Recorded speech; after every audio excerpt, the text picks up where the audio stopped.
Jake Martinez had cleaned thousands of pools in his 15 years of service, but nothing had prepared him for what waited in the Castelli's clogged filter basket that Tuesday morning. The routine maintenance call at the Riverside Hills home seemed ordinary enough, another wealthy family's sparkling oasis that needed his expertise. But when Jake lifted the heavy plastic basket from its housing, his hands began to shake what should have been the usual collection of leaves, hair, and debris was something far more horrifying. There, tangled among the organic matter, was a human finger bone with a tarnished wedding ring still wrapped around it. The gold band caught the morning sunlight as Jake stumbled backward, nearly dropping the basket entirely. The homeowners had been swimming in this crystal-clear pool for months, completely unaware of what had been slowly dissolving beneath the surface. As Jake fumbled for his phone with trembling fingers, one thought echoed in his mind. Whose bone was this, and how long had it been trapped in their filter system? Jake's call to 911 brought the quiet Tuesday morning to a screeching halt. Within 20 minutes, the Castelli's pristine backyard had transformed into a crime scene, yellow tape fluttering in the gentle breeze that had carried nothing more sinister than the scent of jasmine just an hour before. "Sir, I need you to step back from the pool area," Officer Rodriguez instructed Jake, who stood frozen near his van, still clutching his phone. The filter basket sat exactly where he'd placed it on the concrete deck, its contents now the center of a rapidly expanding investigation. Detective Sarah Chun arrived as the first responding officers were securing the perimeter, a 20-year veteran with sharp eyes and an even sharper intuition. She approached the filter basket with latex gloves already snapped into place. The bone fragment was unmistakable human, adult, and clearly had been submerged for an extended period. But it was the ring that caught her attention immediately. "Get me a magnifying glass," she called to the crime scene photographer. The gold band, though tarnished and worn, bore an inscription on its inner surface.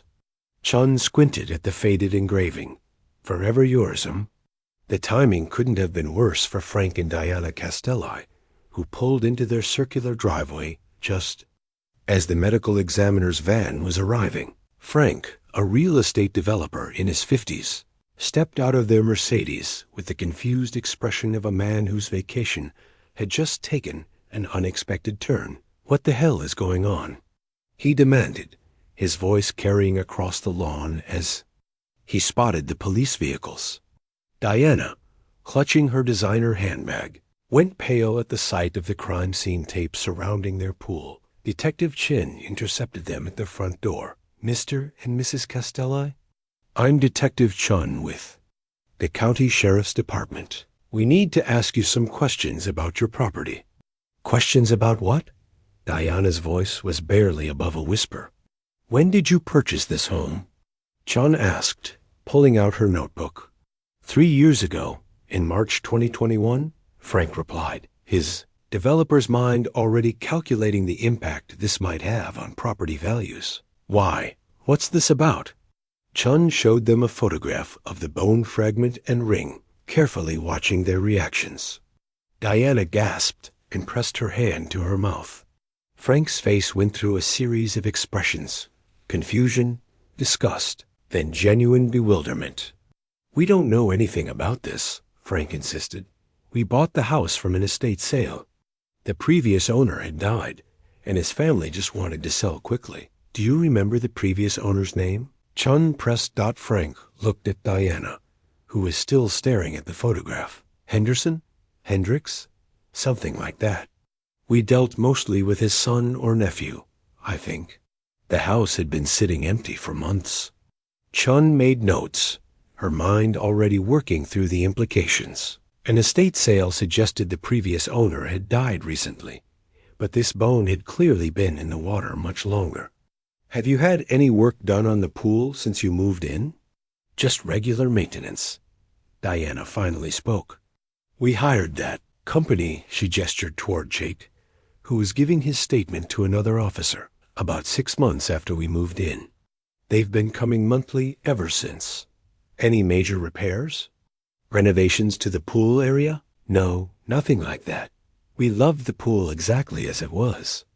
It was one of the main reasons we bought the house. Chun studied the couple carefully. Their shock appeared genuine, but in her experience, people were capable of remarkable deception when their comfortable lives were threatened. Still, if they'd only owned the house for 3 years, and this bone showed signs of much longer submersion, they were likely telling the truth about their ignorance. "I'm going to need you to stay elsewhere tonight while we process the scene," she told them. "This is now an active investigation." Frank's face reddened. "You can't kick us out of our own home." "Actually, sir, I can." "And I am." Chun's tone brooked no argument. "We'll need to drain the pool, examine the filtration system completely, and possibly excavate areas around the pool deck. This could take several days." As the Castellis reluctantly packed overnight bags, Chun walked the perimeter of the pool area, noting the pristine landscaping, the expensive outdoor furniture, the built-in barbecue island. Everything spoke of recent wealth and careful maintenance. But somewhere in this picture-perfect scene was the answer to a question that had taken years to surface. The ring's inscription haunted her, "Forever yours, M." Someone named M had made a promise to someone else, a promise that had ended up at the bottom of a pool filter. Chun pulled out her phone and dialed the records department. "I need a property history search," she said, watching as Jake finally loaded his equipment back into his van. "And run a missing persons search for anyone with the initial M, focusing on cases from the last 10 to 20 years. As the sun climbed higher, casting harsh shadows across the crime scene, one thing was becoming clear. The Castellis' dream home had been built on someone else's nightmare. By Wednesday morning, the pool had been drained, revealing a sight that made even the seasoned crime scene technicians pause. The pristine blue tiles were stained with dark residue, and embedded in the main drain's grating were additional bone. Fragments, small pieces that had been slowly breaking apart and circulating through the filtration system for months, possibly years. Dr. Amanda Torres, the county medical examiner, crouched beside the pool's shallow end with her collection kit. "These fragments are definitely human," she confirmed, carefully extracting a piece of what appeared to be a rib bone. "Adult female, based on the pelvic fragments we're seeing. And given the degree of degradation and mineral deposits, I'd estimate they've been submerged for at least 15 to 20 years. Detective Chun felt the familiar tingle of a case breaking open. 20 years put the timeline well before the Castells' ownership, which corroborated their claims of innocence. But it also meant they were dealing with a cold case that had literally surfaced by accident. Her phone buzzed with a text from the records department. The property history showed the house had been owned by David Hendricks from 1985 until his death in early 2024. The estate sale that followed had been handled by his nephew, who lived in Oregon and had never even visited the property. More interesting was the missing persons database hit. Margaret Hendricks, age 34, reported missing on November 15, 1987. Last seen at her home on Maple Ridge Drive, this address. The reporting party, her husband, David Hendricks. Chun scrolled through the digitized case file on her tablet. Margaret had been a substitute teacher at the local elementary school, well liked by students and staff. According to David's original statement, they'd had an argument about money, and Margaret had packed a bag and left around 6 p.m. He claimed she'd been talking about leaving him for months, meeting someone online through a computer dating service. Investigating officer in 1987, Detective Raymond Walsh, had noted that Margaret's car was found 3 days later at a bus station in the next county. Her purse was still inside, but her wallet and ID were missing. The case had gone cold within months, with the prevailing theory being that Margaret had started a new life somewhere else. But the ring changed everything. Chun compared the inscription, "Forever yours, my," with the wedding ring description in the missing persons file. Margaret's ring was described as a gold band with custom engraving. The original case notes mentioned that David couldn't remember the exact inscription, claiming it was something romantic that Margaret had chosen. Detective Chun? Dr. Torres called from beside the filtration system. You need to see this. The medical examiner had opened the main filter housing and was examining the internal mechanisms with a flashlight. There are bone fragments throughout the entire system. This isn't just a matter of something falling into the pool. These remains were in the water for an extended period, being constantly circulated and broken down. How long are we talking? Years, maybe decades. The fragments show consistent wear patterns that suggest continuous water circulation. Whatever happened to this person, their remains have been slowly dissolving in this pool system since long before those new owners bought the house. Chun walked to the edge of the pool deck and looked down into the empty basin. The cheerful blue tiles now seemed ominous, stained with the evidence of someone's final resting place. Margaret Hendricks had never left her husband. She'd been here all along, trapped in the very backyard where she'd once tended her garden. Original case file contained photos of Margaret, a smiling woman with auburn hair and kind eyes, wearing the same style of ring that had just been pulled from a pool filter. She'd taught second grade, volunteered at the animal shelter, and according to her sister's statement, had never once mentioned wanting to leave town or start over somewhere else. Detective Walsh's notes revealed inconsistencies that had been overlooked in 1987. David's timeline didn't match witness statements from neighbors. The computer dating service story couldn't be verified personal. Computers were rare in 1987, and online dating didn't exist yet. But apparently, the technology.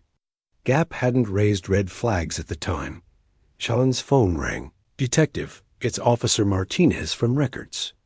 I've got David Hendricks' death certificate. He died January 18, 2024.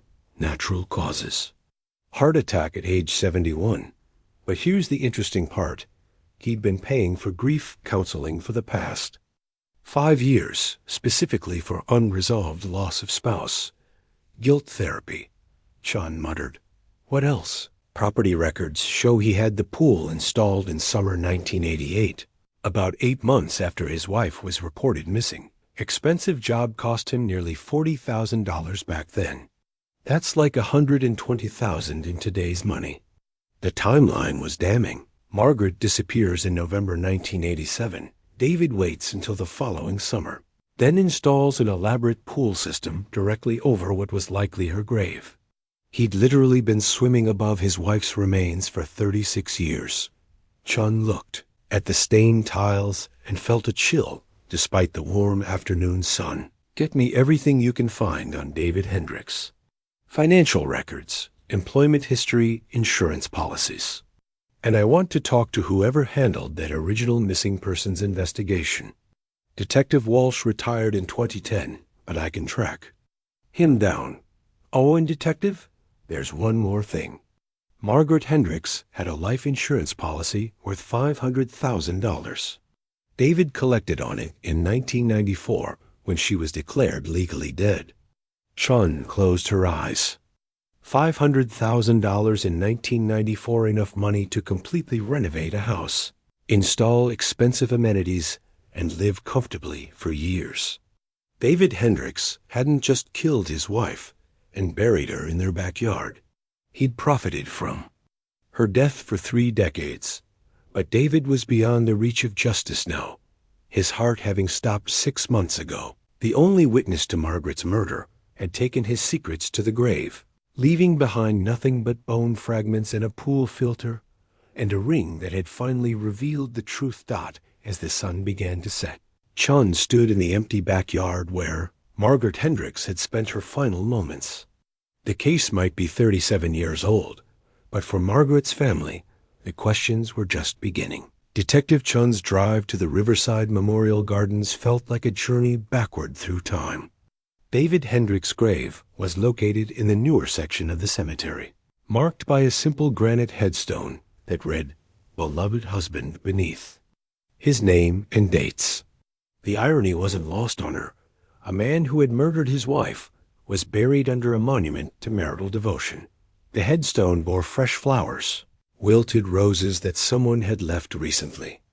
Chun photographed the arrangement and made a note to find out who had been visiting David's grave. According to the funeral director she'd spoken with that morning, David had died alone in his home, found 3 days later by a neighbor who noticed his uncollected mail. Heart attack, the funeral director had explained. His nephew from Oregon handled the arrangements. Sighed David had been declining for months, wouldn't take care of himself. Guess he was carrying some heavy burdens. Heavy burdens indeed. Chun crouched beside the headstone and studied the dates. 1952 to 2024. David had been only 35 when Margaret disappeared. Young enough to start over, to move away, and escape suspicion. Instead, he'd stayed in the same house for nearly 4 decades, swimming in the pool that contained his wife's remains. Her phone buzzed with a call from retired Detective Walsh.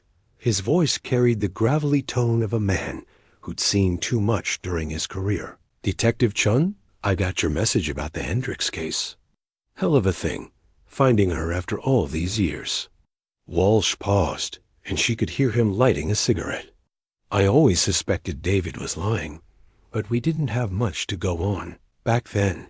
Different world in '87. No cell phone records, no social media, no DNA testing at the local level. What made you suspicious of him? Timeline inconsistencies, mainly. David claimed Margaret left at 6 p.m. after their fight, but the neighbor across the street swore she saw Margaret's car in the driveway at 8:30 that night. When I pressed David about it, he got defensive, said the neighbor was old and confused. Chun pulled out her notebook. Did you ever search the property? With what probable cause? Man reports his wife missing, says she left him. Her car turns up at a bus station. Without a body or evidence of foul play, our hands were tied. Plus, David was convincing. Played the grieving husband perfectly, even cried during interviews. What about the dating service story? Walsh snorted. Complete bullshit, but we didn't know that at the time. David claimed Margaret had been corresponding with men through some computer service. Said she'd gotten secretive about her mail. Made it sound like she was planning to run off with someone she'd met online. Course online. Dating was science fiction back then, but most cops didn't know enough about computers to question it.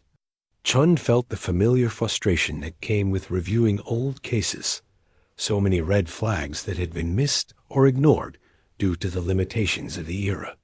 Did you keep in touch with the case over the years? Checked in periodically. David never remarried, never moved away. Just lived in that house like a hermit. I retired thinking Margaret was probably living under a new name somewhere, maybe in Florida or California. Never imagined she was in his backyard the whole time. After ending the call, Chun sat in her car outside the cemetery and reviewed David's financial records on her tablet.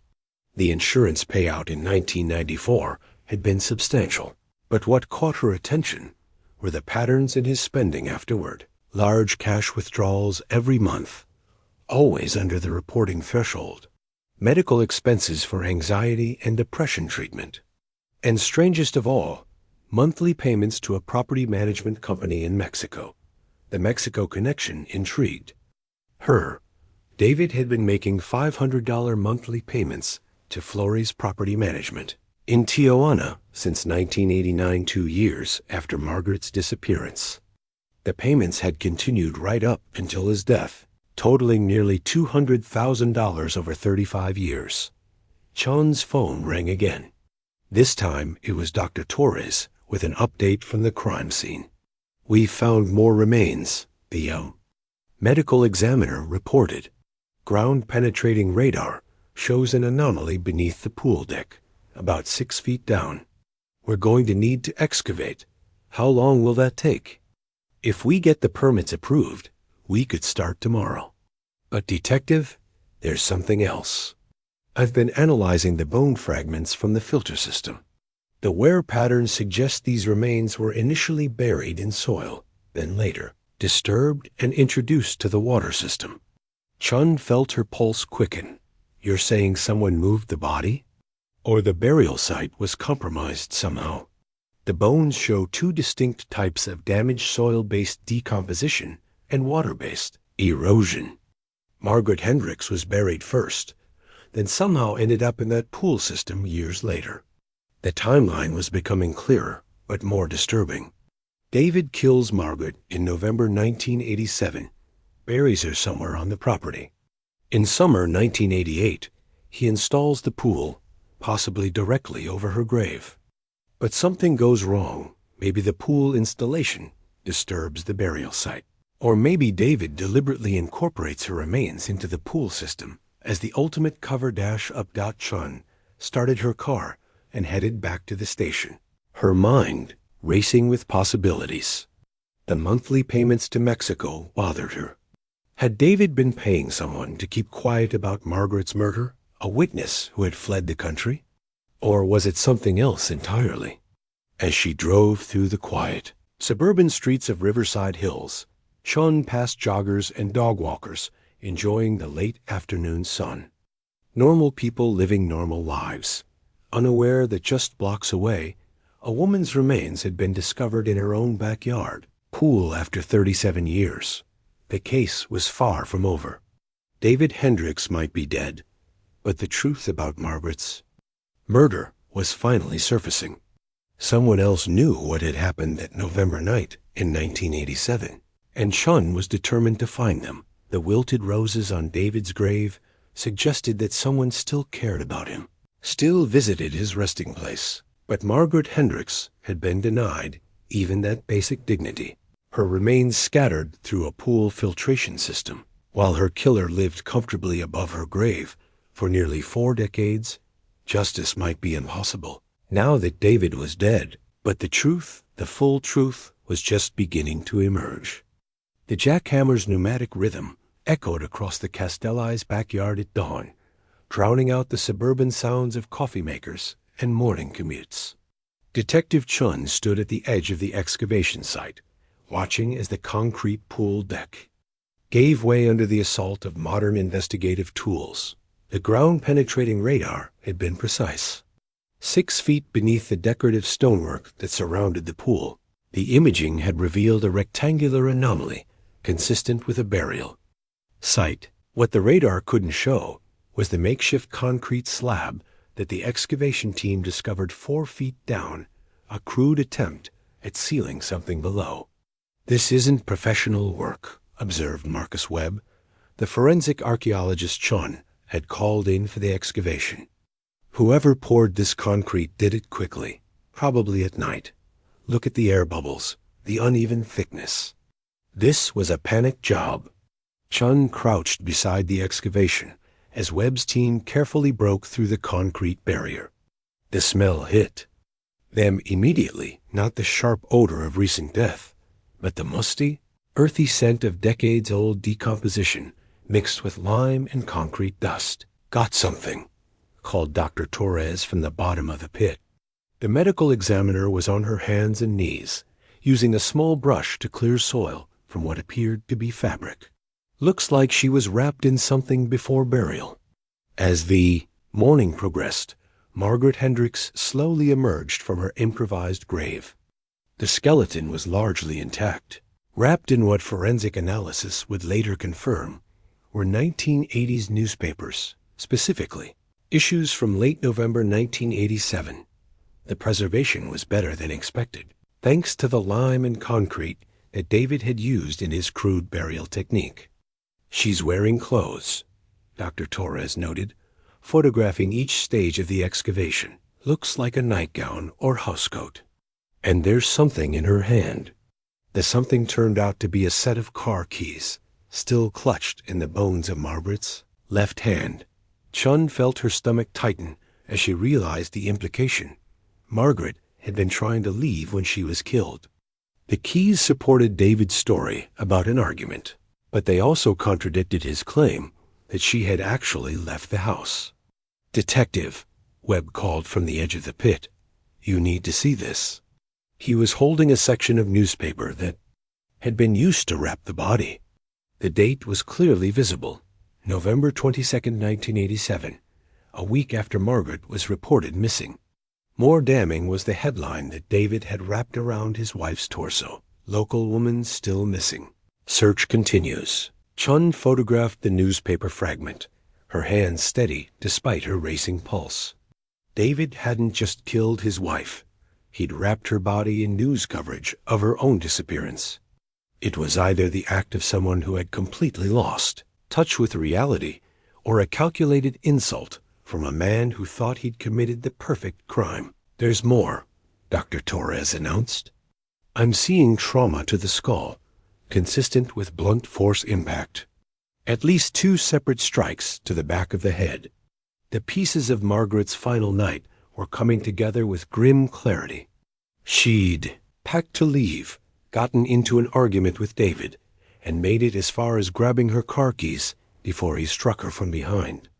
The location of the burial site, directly beneath what would become the pool deck, suggested premeditation in the cover-up, if not the murder itself. But the timeline still bothered Chun. If Margaret was killed in November 1987, why wait until summer 1988 to install the pool? And how had her remains ended up circulating through the filtration system? The answer came from Webb's careful examination of the burial site itself. "The concrete slab was added later," he explained, pointing to the distinct layers visible in the excavation walls. "She was initially buried in just soil and lime. The concrete came months afterward, probably when the pool was being installed. So the pool construction disturbed the grave? More than that. Look at the positioning of the remains.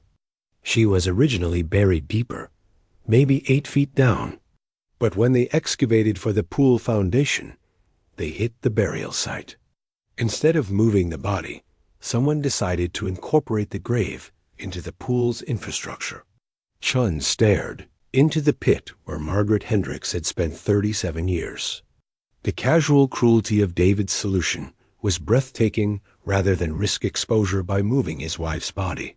He'd simply built his dream pool on top of her grave, ensuring that her remains would slowly dissolve into the very water where he'd spent thousands of hours swimming and entertaining guests. "There's one more thing," Dr. Torres said, her voice unusually quiet. "I found this wedged between 2 ribs." She held up a small, tarnished metal object, a locket, heart-shaped and engraved with the letter M. Shin opened it carefully, revealing a photograph of 2 women embracing, both in their 30s, with 1980s hairstyles and clothing. One of the women was clearly Margaret, recognizable from her missing person photos. The other was someone Chun had never seen before, a dark-haired woman with kind eyes and a warm smile. On the back of the photograph, in faded ink, someone had written M and M forever. Margaret and who? Chun wondered aloud. The locket raised new questions about Margaret's life and relationships. The photograph suggested a close friendship, possibly. Something more intimate, given the inscription, and the fact that Margaret had been wearing the locket when she died. It also provided a potential new lead, someone else who had known Margaret. Someone who might have information about her marriage and her plans to leave Dot as the excavation team carefully packaged the remains for transport to the medical examiner's office. Chun stood in the backyard that had harbored its secret for nearly 4 decades. The morning sun cast long shadows across the disrupted landscape, and she could hear the sounds of normal life continuing in the neighborhood, lawn mowers starting up, children playing in adjacent yards. The distant hum of traffic, not Margaret Hendricks, had been a teacher, a woman who had dedicated her life to nurturing young minds. Instead of growing old gracefully, watching her students graduate and start families of their own, she'd been murdered in her own home and married beneath a swimming pool. The injustice of it settled in Chun's chest like a weight that wouldn't lift Dot. But now, finally, Margaret could have a proper burial. Her remains would be treated with the dignity they'd been denied in death. And maybe, if Chun could identify the woman in the locket, Margaret's story could be fully told at last. Case was far from closed, but Margaret Hendricks was no longer trapped beneath her killer's pool deck. Ethel Patterson had lived at 1247 Maple Ridge Drive for 53 years, long enough to watch the neighborhood evolve from modest post-war homes to the upscale enclave it had become. At 86, her memory was sharper than most people have. Her age, a fact that made her the most valuable witness Detective Chun had encountered since the investigation began. "I remember the Hendricks quite well," Mrs. Patterson said, settling into her floral armchair with a cup of tea. Her living room window offered a perfect view of the house where Margaret's remains had been discovered, and Chun could see crime scene tape still fluttering around the pool area. Margaret was such a lovely girl, always waved when she worked in her garden. Chun pulled out her notebook, sensing that Mrs. Patterson's recollections might hold crucial details. "What do you remember about the time when Margaret disappeared?" "Oh, that was a terrible winter.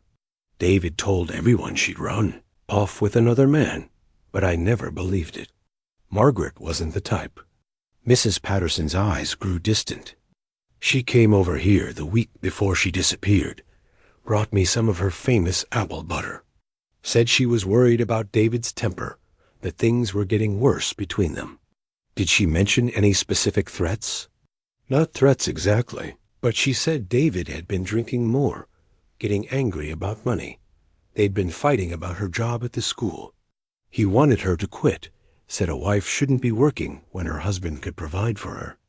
Mrs. Patterson shook her head.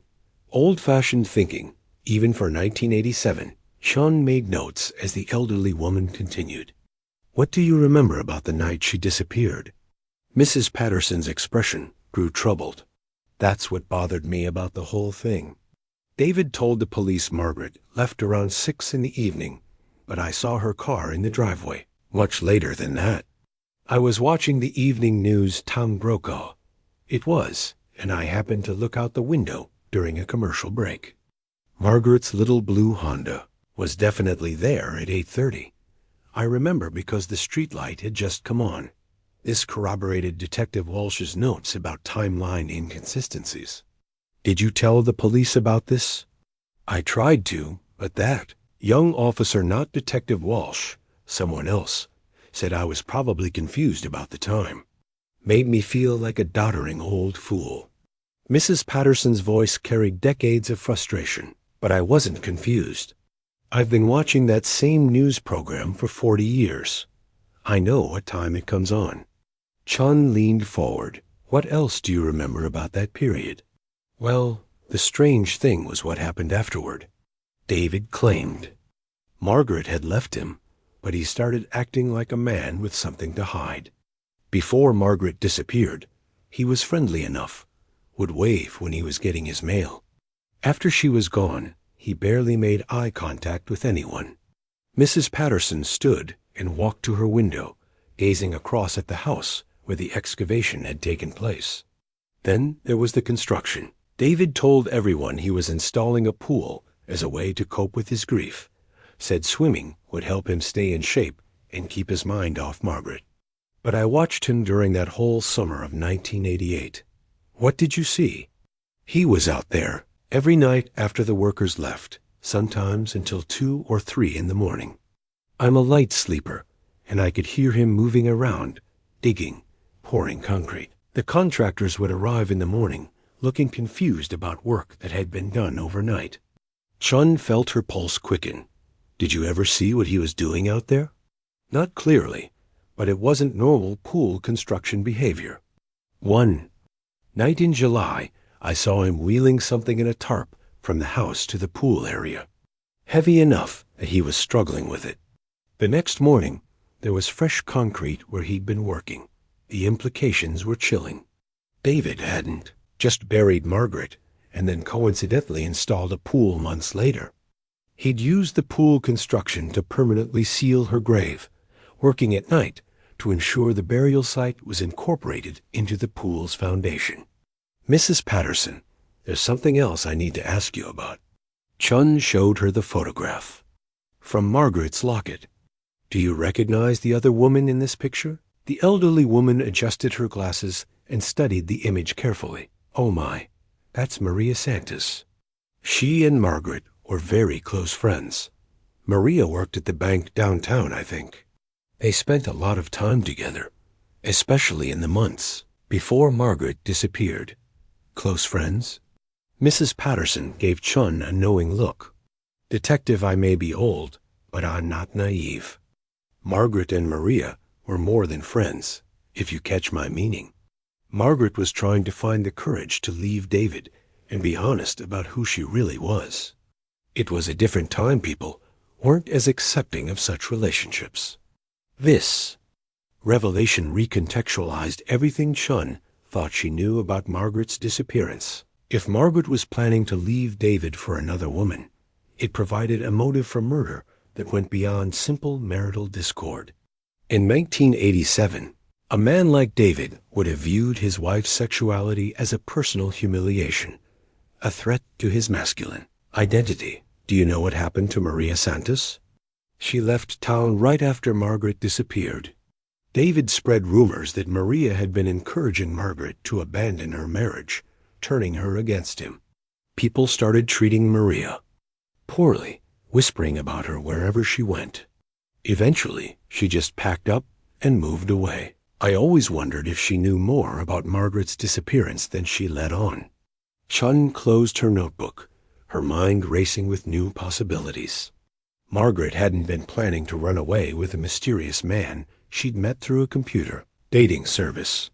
She'd been planning to leave her abusive husband for Maria Santos, a relationship that would have been scandalous and potentially dangerous in 1987.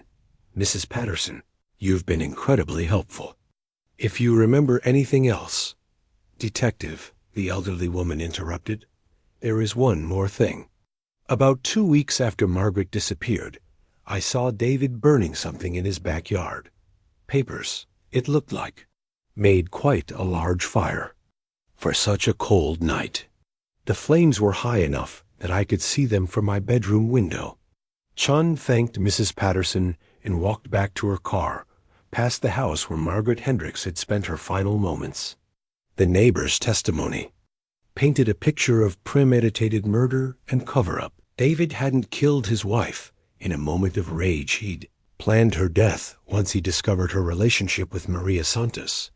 Now Chun had a new lead to pursue. Maria Santos had left town after Margaret's disappearance, but people don't just vanish completely. Somewhere, a woman was living with the knowledge that her lover had been murdered nearly 40 years ago. And if Chun could find her, Maria might finally be able to tell Margaret's true story. The insurance files painted a picture of calculated patience that made Detective Chun's skin crawl. David Hendricks had waited 7 years before filing to have Margaret declared legally dead, the minimum time required by state law. When the declaration was finalized in 1994, he'd collected $500,000. From Margaret's life insurance policy money he'd immediately used to transform the house where he'd murdered her. Chun spread the financial documents across her desk at the police station, creating a timeline of David's spending after Margaret's legal death. The pattern was methodical and disturbing. Within months of receiving the insurance payout, David had embarked on an extensive home renovation project that erased nearly every trace of Margaret's presence. The kitchen where Margaret had prepared her last meal was gutted and redesigned. The bedroom where she'd packed her final bag was expanded and redecorated. The living room where she'd watched television with Maria Santos was transformed into a home office. It was as if David had used the insurance money to systematically erase his wife's memory from their shared space. But the most significant expense was the pool area enhancement. In 1995, David had spent $75,000 upgrading the pool he'd installed. Over Margaret's grave, adding a hot tub, outdoor kitchen, and elaborate lighting system. He'd literally turned his wife's burial site into the centerpiece of his home's entertainment area. The guy was sick, muttered Officer Rodriguez, reviewing the bank statements over Chun's shoulder. Who spends their dead wife's insurance money on a pool when they buried her underneath it? Chun continued tracking David's financial behavior, noting patterns that revealed the psychological toll of his crime. Despite his outward appearance of moving on with his life, David's spending habits suggested a man consumed by guilt and paranoia. He'd installed an expensive security system in 1996, upgraded it multiple times over the years, and maintained contracts with 3 different alarm companies simultaneously. More telling were the medical expenses. Starting in 1995, David had begun seeing a series of psychiatrists and therapists, paying cash for sessions to avoid insurance records. The payments were substantial, sometimes $2,000 per month for mental health treatment. For a man who'd publicly claimed to be coping well with his wife's abandonment, David was spending a fortune on psychological support, but it was the international payments that proved most intriguing. Beginning in 1989, 2 years after Margaret's murder, David had been sending $500 monthly to Flores Property Management in Tijuana, Mexico. The payments had continued without interruption for 35 years, totaling nearly $210,000. Sean called the bank's international wire department to trace the payments. The account belonged to Miguel Flores, but the address listed was for a property management company that handled rental properties for American expatriates. More interesting was the payment method. David had never used electronic transfers or checks. Every month for 35 years, he'd driven to the bank and paid for a money order in cash. Someone's afraid of paper trails, Sean observed, making notes about the payment pattern. Her phone rang with a call from Financial Crimes Division. Detective Lisa Park had been helping trace David's assets and had discovered something significant. "That Tijuana connection you asked me to investigate?" Park said, "I think I found your guy. Miguel Flores, age 74, currently in a Mexican federal prison for immigration violations. But here's the interesting part. He's originally from here. Worked construction in the area from 1985 to 1989. Chun felt the familiar tingle of a breaking case. Construction work? Specifically pool installation. I found records showing he worked for Aquatic Dreams, the company that installed David Hendricks' pool in 1988. Miguel was the crew foreman on that job." The implications were staggering. David hadn't just randomly chosen someone in Mexico to receive monthly payments. He'd been paying the man who had helped install the pool over Margaret's grave, the man who might have witnessed evidence of the murder. "Lisa, I need you to contact the Mexican authorities. I want to talk to Miguel Flores." Sean leaned back in her chair, processing the new information. David's financial records were revealing a complex web of guilt, paranoia, and hush money. He'd used Margaret's own life insurance money to cover up her murder, then spent the next 35 years paying off the one person who knew his secret. But why had Miguel fled to Mexico? Had he discovered Margaret's body during the pool installation, or had David confided in him during the construction process? Either way, Miguel Flores was the first living witness Chun had found who might be able to provide details about what happened to Margaret Hendricks. She returned to the financial documents, looking for additional patterns. David's credit card records showed interesting details about his lifestyle after Margaret's death. He'd made frequent purchases at jewelry stores, but never engagement or wedding rings. Instead, he'd bought expensive watches, cufflinks, and tie clips gifts for himself rather than romantic gestures for others. Travel records showed that David had never left the country after Margaret's disappearance, despite having the financial means to travel extensively. He'd taken domestic vacations, Hawaii, Florida, Las Vegas, but never crossed international borders. For a man who claimed his wife had abandoned him to start a new life elsewhere, David had shown remarkably little curiosity about the wider world. Most revealing were the annual payments to grief counseling services. Starting in 2019, 5 years before his death, David had begun intensive therapy sessions specifically for unresolved spousal loss. The psychological reports, obtained through a court order, painted a picture of a man tormented by guilt and paranoia. Dr. Jennifer Walsh's therapy notes, heavily redacted but still informative, described a patient suffering from persistent nightmares about his deceased wife and intrusive thoughts about her final moments. David had apparently spent his final years reliving Margaret's murder, unable to escape the psychological consequences of his crime. The insurance investigation had also revealed another disturbing detail. Margaret's policy included a double indemnity clause for accidental death, which would have paid $1 million. Instead of $500,000, David had specifically chosen not to claim accidental death, even though it would have doubled his payout.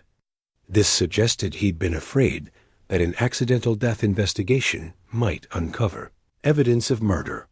Chun's phone buzzed with a text from Dr. Torres. The autopsy of Margaret's remains was complete, and the results confirmed what everyone already suspected. Margaret had died from blunt force trauma to the skull, consistent with being struck by a heavy object. But the medical examiner had found something else: defensive wounds on Margaret's forearms, indicating she'd tried to protect herself during the attack. As Chun organized the financial evidence, she realized that David Hendricks' money trail told the complete story of his crime. He'd murdered his wife, used her insurance money to cover up the evidence, and spent 35 years paying hush money to ensure his secret stayed buried. The pool that had finally revealed Margaret's remains had been purchased with her own life insurance policy. But Miguel Flores was still alive, still in a Mexican prison, and potentially willing to tell the truth about what he'd witnessed in 1988. After 37 years, Margaret Hendricks might finally get the justice that had been literally buried beneath her own backyard. Tom Bradley had been waiting 37 years for this phone call. When Detective Chun reached him at his home in Portland, the 51-year-old software engineer didn't sound surprised to hear that his stepfather had been murdered. He sounded relieved. "I always knew David killed her," Tom said, his voice steady despite the weight of his words. "I was 14 when Mom disappeared, old enough to know the difference between a woman who'd run away and a woman who'd been silenced. Mom would never have left me without saying goodbye." Chun had found Tom through Margaret's missing person file, listed as her son from a previous marriage.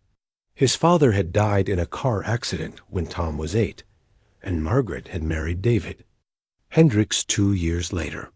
Tom had kept his father's surname, a decision that now seemed prescient. "Tell me about your relationship with David," Chun prompted, settling in for what she sensed would be a crucial conversation. "It was complicated. David could be charming when he wanted to be, especially when Mom was around. But I saw the real him, the man who got angry when Mom worked late at school, who monitored her phone calls, who gradually isolated her from her friends. Classic controlling behavior, though we didn't have names for it back then." Tom's voice carried the weight of decades of unresolved grief. "The last time I saw Mom alive, she pulled me aside and told me she was thinking about leaving David. Said she'd been saving money in secret, making plans. She promised me that whatever happened, she'd always be my mother first." "Did she mention any specific plans? Anyone she was planning to meet?" "Not directly, but I knew about Maria Santos. Mom thought she was being discreet, but teenage boys notice more than adults realize. Maria would come over when David was at work, and they'd spend hours talking in the kitchen, holding hands when they thought I wasn't looking. I was happy Mom had found someone who made her smile again." Chun made notes, grateful to have confirmation of Margaret's relationship with Maria from someone who'd witnessed it firsthand. "What do you remember about the night she disappeared?" "Everything. It's burned into my memory like a photograph." Tom's voice grew distant. "I was doing homework in my room when I heard them fighting downstairs. David was shouting about money, accusing Mom of stealing from him. Mom was trying to stay calm, but I could hear the fear in her voice. Could you make out specific words? David kept saying that woman and disgusting behavior. He'd found out about Maria somehow, maybe followed Mom, or gone through her things. Mom was trying to explain, but David wasn't listening. Then everything went quiet. Chun felt her pulse quicken. What happened next? I waited about 10 minutes, then crept downstairs to check on Mom. The kitchen was empty, but Mom's purse was on the counter with some of its contents scattered around. Her car keys were missing. I called for her, but David appeared from the basement and told me Mom had gone to stay with a friend for a few days. Did you believe him? Not for a second. Mom's overnight bag was still in her closet. Her toothbrush was still in the bathroom, and she'd left behind the apple butter she'd been planning to take to Mrs. Patterson next door. Mom was organized. She never would have left unprepared. Tom had lived with his suspicions through high school, college, and into adulthood. He'd tried multiple times to convince police to reopen his mother's case, but without new evidence. His concerns had been dismissed as the wishful thinking of a grieving son. David played the grieving widower perfectly, Tom continued. He'd tear up whenever anyone mentioned Mom, kept her picture on the mantelpiece, even had flowers delivered to her empty grave every year on her birthday. But I lived with him for 4 more years after Mom disappeared, and I saw the real David. What did you see? A man who slept peacefully every night, who never seemed to worry about Mom's safety or wonder if she was okay wherever she'd supposedly gone. A man who renovated every room where Mom had spent time, erasing her presence like she'd never existed. Most telling of all, a man who never once tried to find her. Chun understood the painful position. Tom had been a teenager trapped in a house with his mother's killer, powerless to prove what he knew to be true. Did you ever confront David directly? Once, when I was 17. I told him I knew he'd killed Mom, that I'd never stop looking for proof. David just smiled and said I was a disturbed young man who needed psychological help. Then he offered to pay for therapy, like he was doing me a favor. After Margaret was declared legally dead in 1994, Tom had refused his portion of the inheritance. He'd moved to Oregon for college and maintained minimal contact with David, returning only for obligatory holiday visits that became increasingly uncomfortable. David would show me around the house like a proud homeowner, pointing out all the improvements he'd made with Mom's insurance money. The new kitchen, the expanded master bedroom, that damn pool. He was literally giving me tours of the crime scene, and there wasn't anything I could do about it. Tom had never married, never had children. He'd spent his adult life consumed by the need to find his mother and prove David's guilt. Every few years, he'd hired private investigators to look into Margaret's disappearance, spending tens of thousands of dollars chasing leads that never materialized. I kept hoping David would slip up, say something incriminating, or that someone would come forward with information. When he died last year, I thought the truth would die with him. Finding Mom's remains is like having a weight lifted off my chest after 37 years. Chun felt deeply moved by Tom's story. He'd never stopped believing in his mother's innocence or fighting for her memory. Tom, there's something I need to tell you about your mother. We found evidence that she was planning to leave David for another woman, Maria Santos. Tom was quiet for a long moment. I know, I've always known. And I'm proud of her for trying to find happiness, even if it cost her everything. Mom deserved to love who she wanted to love. We're trying to locate Maria Santos. Do you have any information about where she might have gone? I tried to find her years ago, hired a private investigator to track her down. Last known address was Phoenix, Arizona, but that was from 2010. She was working as a bank manager, living under the name Maria Gonzalez Santos. If she's still alive, she's probably in her late 60s now. Chun thanked Tom for his cooperation and promised to keep him informed as the investigation progressed. As she ended the call, She reflected on the courage it had taken for a 14-year-old boy to maintain his convictions in the face of adult dismissal and disbelief. Tom Bradley had spent 37 years knowing his mother was dead, knowing who had killed her, and being powerless to prove it. He'd lived with the knowledge that his stepfather was sleeping peacefully in the house where his mother had been murdered, swimming in the pool built over her grave. But now, finally, Tom's faith in his mother's memory had been vindicated. Margaret Hendricks hadn't abandoned her son. She'd been silenced before she could save them both from David's control. And with Maria Santos as a potential witness, the truth about Margaret's final days might finally be revealed. The key Tom Bradley had saved for 37 years was small and brass, worn smooth by decades of handling. He'd found it in his mother's jewelry box the week after she disappeared, hidden beneath a false bottom that David had apparently never discovered. Tom had carried it with him through high school, college, 2 cross-country moves, and countless sleepless nights wondering what secrets it might unlock. "I always hoped it would lead to something," Tom explained to Detective Chun, as they stood outside First National Bank of Riverside. Mom was secretive about her personal affairs in those final months. "I figured if she was planning to leave David, she might have hidden important documents somewhere safe."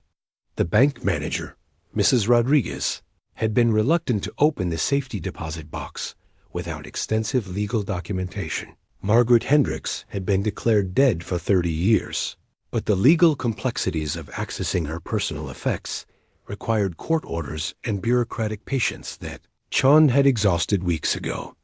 "Box 847, Mrs. Rodriguez announced, leading them into the vault's quiet sanctuary. Ms. Hendricks rented this in March 1987, about 8 months before her disappearance. The rental fees were paid automatically from her personal checking account until the account was closed in 1994. The safety deposit box was larger than Chun had expected, roughly the size of a small file drawer. As Tom inserted his mother's key, with trembling hands, Chun felt the weight of the moment. Whatever Margaret had hidden here had been waiting nearly 4 decades to be discovered. The lid opened with a soft click, revealing contents that made both Tom and Chun draw sharp breaths. Stacks of $20 bills, neatly bundled with rubber bands, legal documents, and several letters sealed in plastic bags, preserved against time and moisture. "Jesus," Tom whispered, staring at money his mother had saved. She really was planning to leave. Chun estimated roughly $50,000 in cash, a substantial sum in 1987, and enough to start a new life anywhere in the country. The bills were sequential and crisp, suggesting Margaret had been systematically withdrawing money from her accounts over an extended period, but it was the documents that told the real story. Divorce papers already filled out and notarized, waiting only for Margaret's signature. A copy of her teaching certificate and employment records. A list of women's shelters in California and Arizona. And most significantly, a letter of recommendation from the principal at Margaret's school, addressed "to whom it may concern," and praising her qualifications for substitute teaching positions anywhere in the country. She had an escape plan, Chun observed, photographing each document. This wasn't a spur-of-the-moment decision. Your mother had been planning this for months. Tom carefully opened one of the sealed letters, his hands shaking as he recognized his mother's handwriting. The letter was addressed to him, dated November 10th, 1987, 5 days before her disappearance. "My dearest Tom," the letter began, "if you're reading this, it means something has happened to me, and my plans to leave David have gone terribly wrong. I want you to know that I never intended to abandon you. You are the most important thing in my life, and everything I'm doing is to create a better future for both of us." Chun watched Tom's face as he read his mother's final words, seeing 37 years of wondering and guilt finally resolved. Margaret had never planned to leave her son behind. She'd been saving money to take him with her, planning to establish residency in a state where David couldn't legally pursue custody. The letter continued with details that made the hair on Chun's arms stand up. Margaret had documented David's escalating abuse, his threats, and his growing suspicion about her relationship with Maria Santos. She'd also included specific instructions about the safety deposit box and her hidden money, clearly intended to help Tom escape if something happened to her. Tom, there's something else I must tell you about myself, about who I really am. I've fallen in love with a wonderful woman named Maria Santos. I know this might be difficult for you to understand, but I hope someday you'll realize that love is love regardless of who inspires it. Maria makes me feel alive in a way I haven't felt since your father died. Tom looked up at Chun, tears streaming down his face. She trusted me with her secret. Even as a teenager, she knew I'd understand. But it was the second letter that provided the breakthrough Chun had been hoping for. Addressed to my darling M, it was a love letter to Maria Santos that revealed the full scope of Margaret's escape plan.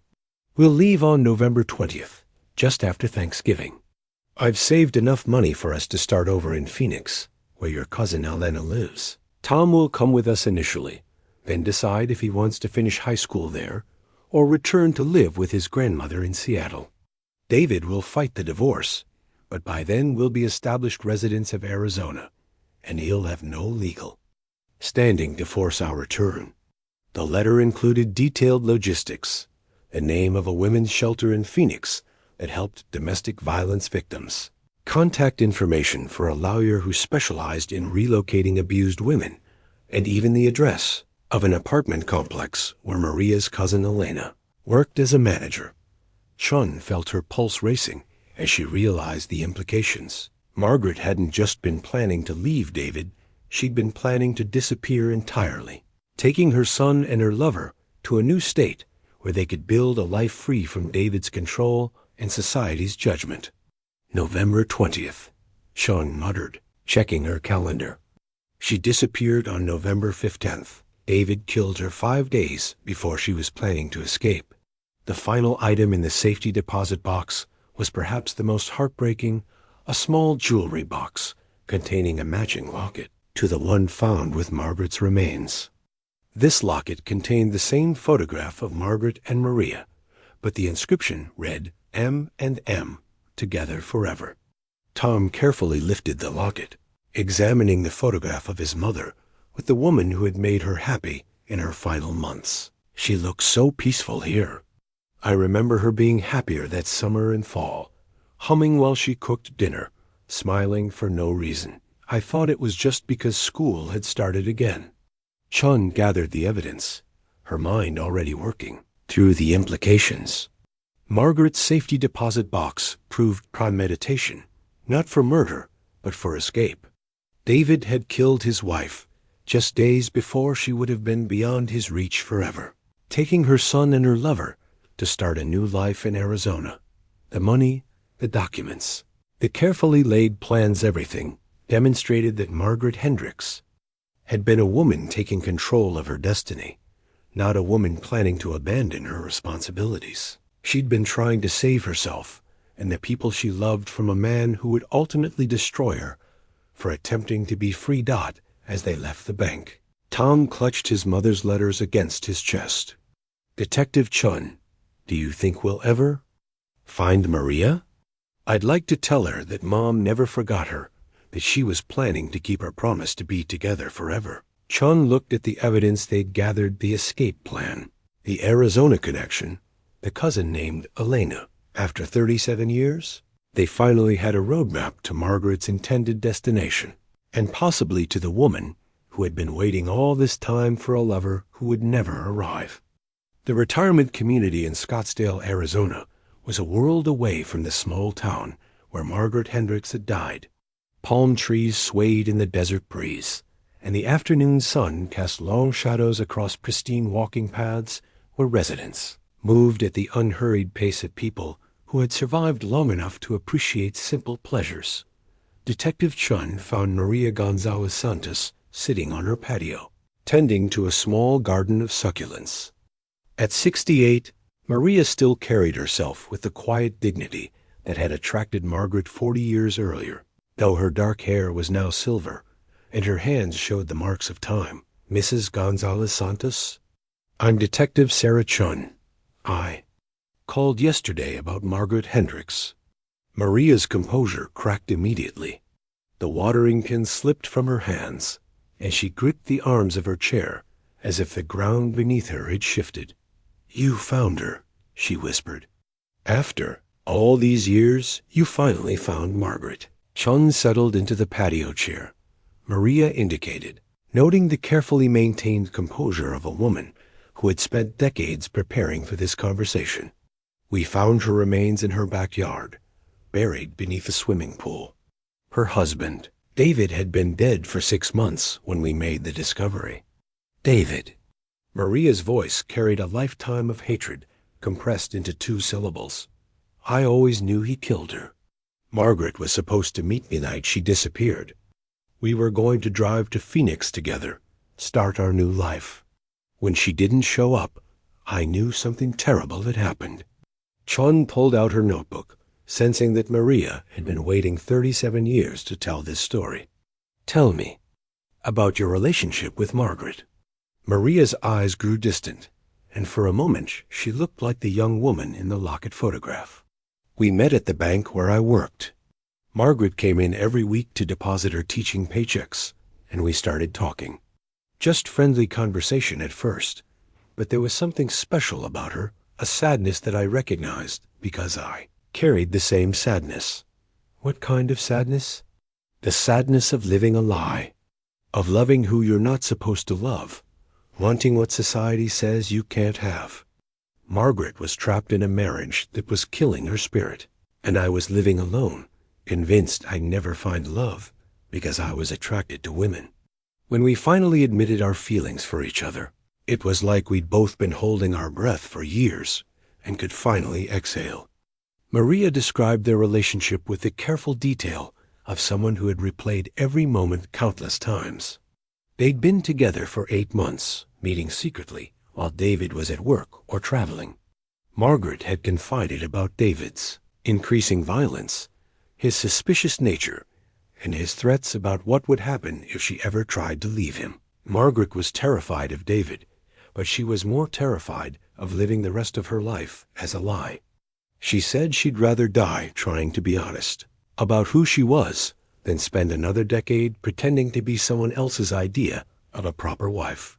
June showed Maria the letters from the safety deposit box, watching as the older woman read Margaret's words with tears streaming down her face.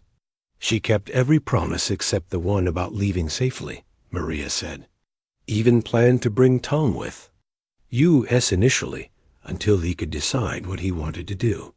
"What happened the night she disappeared?" Maria closed her eyes, clearly accessing a memory she'd revisited thousands of times. "We were supposed to meet at midnight at the old train depot on the edge of town. Margaret was going to tell David she was leaving, pack a bag, and drive straight to our meeting point. From there, we'd drive through the night to Phoenix, where my cousin Elena had an apartment waiting for us. But she never showed up. I waited until dawn. Kept telling myself she'd gotten cold feet, or David had convinced her to stay, or maybe she'd realized she couldn't go through with leaving Tom. I drove by their house the next morning, but David's car was in the driveway, and I was too scared to approach. I thought maybe she'd changed her mind." The next few days had been agony for Maria. She'd called Margaret's school, but was told Margaret was taking personal time. She'd driven by the house repeatedly, but never saw Margaret's car or any sign of activity. When David reported Margaret missing a week later, claiming she'd run off with another man, Maria had known it was a lie. "I went to the police, tried to tell them about our relationship and Margaret's plans to leave. But this was 1987 in a small town. 2 officers took my statement, made it clear they thought I was some kind of predatory lesbian who had corrupted innocent married woman. They said David was the grieving husband, and I was just a troublemaker trying to cause problems. The treatment Maria received from law enforcement and the community had been devastating. Rumors spread about her unnatural influence on Margaret. Customers at the bank began requesting different tellers. Her landlord found excuses to increase her rent. Within 6 months, Maria had lost her job, her apartment, and any hope of finding justice for Margaret. I moved to Phoenix because that's where Margaret and I were supposed to build our life together. I kept thinking maybe she'd find a way to escape David eventually, that she'd remember our plan and come looking for me. I waited for 37 years. Chun felt overwhelmed by the tragedy of Maria's story. Did you ever try to investigate on your own? Every few years, I'd hire private investigators to look into Margaret's disappearance. Spent my life savings trying to find proof that David had killed her. But David was careful, and the original investigation was so superficial that there wasn't much for private detectives to work with. Maria had never married, never found love again. She dedicated her life to keeping Margaret's memory alive, volunteering at domestic violence shelters and supporting LGBTQ organizations. Her small apartment was filled with photographs and mementos from their brief time together. "I have something that belongs to you," Chun said, showing Maria the matching locket from the safety deposit box. Maria opened it with trembling hands, staring at the photograph of two young women who had dared to love each other in a time and place that made such love dangerous. "She kept her promise," Maria whispered. "She said she'd carry my picture with her wherever she went, even if we couldn't be together. She died wearing the locket I gave her." As the Arizona sun set behind the mountains, painting the sky in brilliant oranges and purples, Maria finally had the answers she'd been seeking for nearly 4 decades. Margaret hadn't changed her mind, hadn't chosen David over their love, hadn't decided that their relationship wasn't worth the risk. Margaret had died trying to keep her promise to build a life where they could love each other openly and honestly. And now, finally, the truth about their love story could be told. Maria's voice was steady as she reconstructed Margaret's final day, drawing from their last conversation and the careful plans they'd made together. Detective Chun recorded every detail, knowing that Maria's testimony would be crucial in understanding exactly how Margaret Hendricks had died. "Margaret called me at work on November 15th, around 2 p.m., Maria began, her hands clasped tightly in her lap. She was nervous, but determined. Said she'd finally worked up the courage to tell David she was leaving. We reviewed our plan one more time. She'd wait until after dinner, when David was watching television, and relaxed. She'd tell him calmly, pack her overnight bag, and leave immediately. The phone records Chun had obtained confirmed Margaret's call to the bank that afternoon. It was the last call Margaret ever made from her house, lasting exactly 7 minutes according to the phone company's archives. Margaret was worried about David's reaction, but she thought she could handle it. David had never been physically violent with her before, just controlling and emotionally abusive. She thought the worst that would happen is that he'd shout and threaten legal action. Maria described Margaret's planned speech, a simple, direct explanation that their marriage was over and she was leaving to start a new life. Margaret had practiced the words dozens of times, anticipating David's arguments and preparing responses that wouldn't escalate the confrontation. She was going to tell him about us, about her sexuality, about the fact that she'd been living a lie for years. Margaret believed honesty was the best approach, that if David understood she wasn't leaving him for another man, he might accept the divorce more gracefully. Chun winced at the naivety, understanding how dangerous that honesty had proven to be. In 1987, many men would have viewed their wife's lesbianism as a personal humiliation, a challenge to their masculinity that demanded violent response. What time was Margaret supposed to call you after talking to David? 9 p.m. She was going to call me from a payphone at the gas station on Route 47. Let me know how the conversation had gone and confirm our meeting time. When 9:30 came and went without a call, I started to worry. The timeline matched Mrs. Patterson's testimony about seeing Margaret's car in the driveway at 8:30 p.m. Margaret had been home when she was supposed to be driving to meet Maria, which meant the confrontation with David had already occurred. Maria continued her reconstruction, her voice growing quieter as she approached the moment when everything went wrong. Margaret was supposed to park at the old train depot at 11:45 p.m. It was a secluded spot where we could transfer her belongings to my car without being seen. From there, we drive straight through to Phoenix, arriving in time for breakfast. You said you waited until dawn. Did you ever consider going to the house to check on her? I drove by 3 times during the night.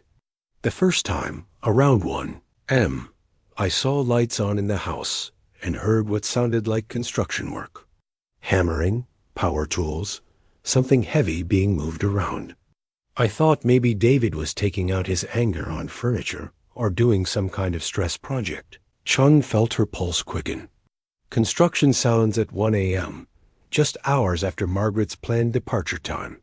What did you see? David's truck was in the driveway, but Margaret's car was gone. I assumed she'd decided to leave earlier than planned, maybe driven to a hotel for the night. I thought maybe she'd call me in the morning to explain the change in plans. The second drive-by, at 3 a.m., had shown the house dark and quiet. The third, just before dawn, revealed David loading something into his truck, something large and heavy that required a tarp to cover. I should have called the police that night, Maria said, her voice thick with guilt. If I'd been braver, if I'd gone to the door and demanded to know where Margaret was, maybe she could have been saved. Chun reached across and touched Maria's hand. There was nothing you could have done. David had already killed her by the time you made your first drive by. The construction sounds you heard were probably him preparing our burial site.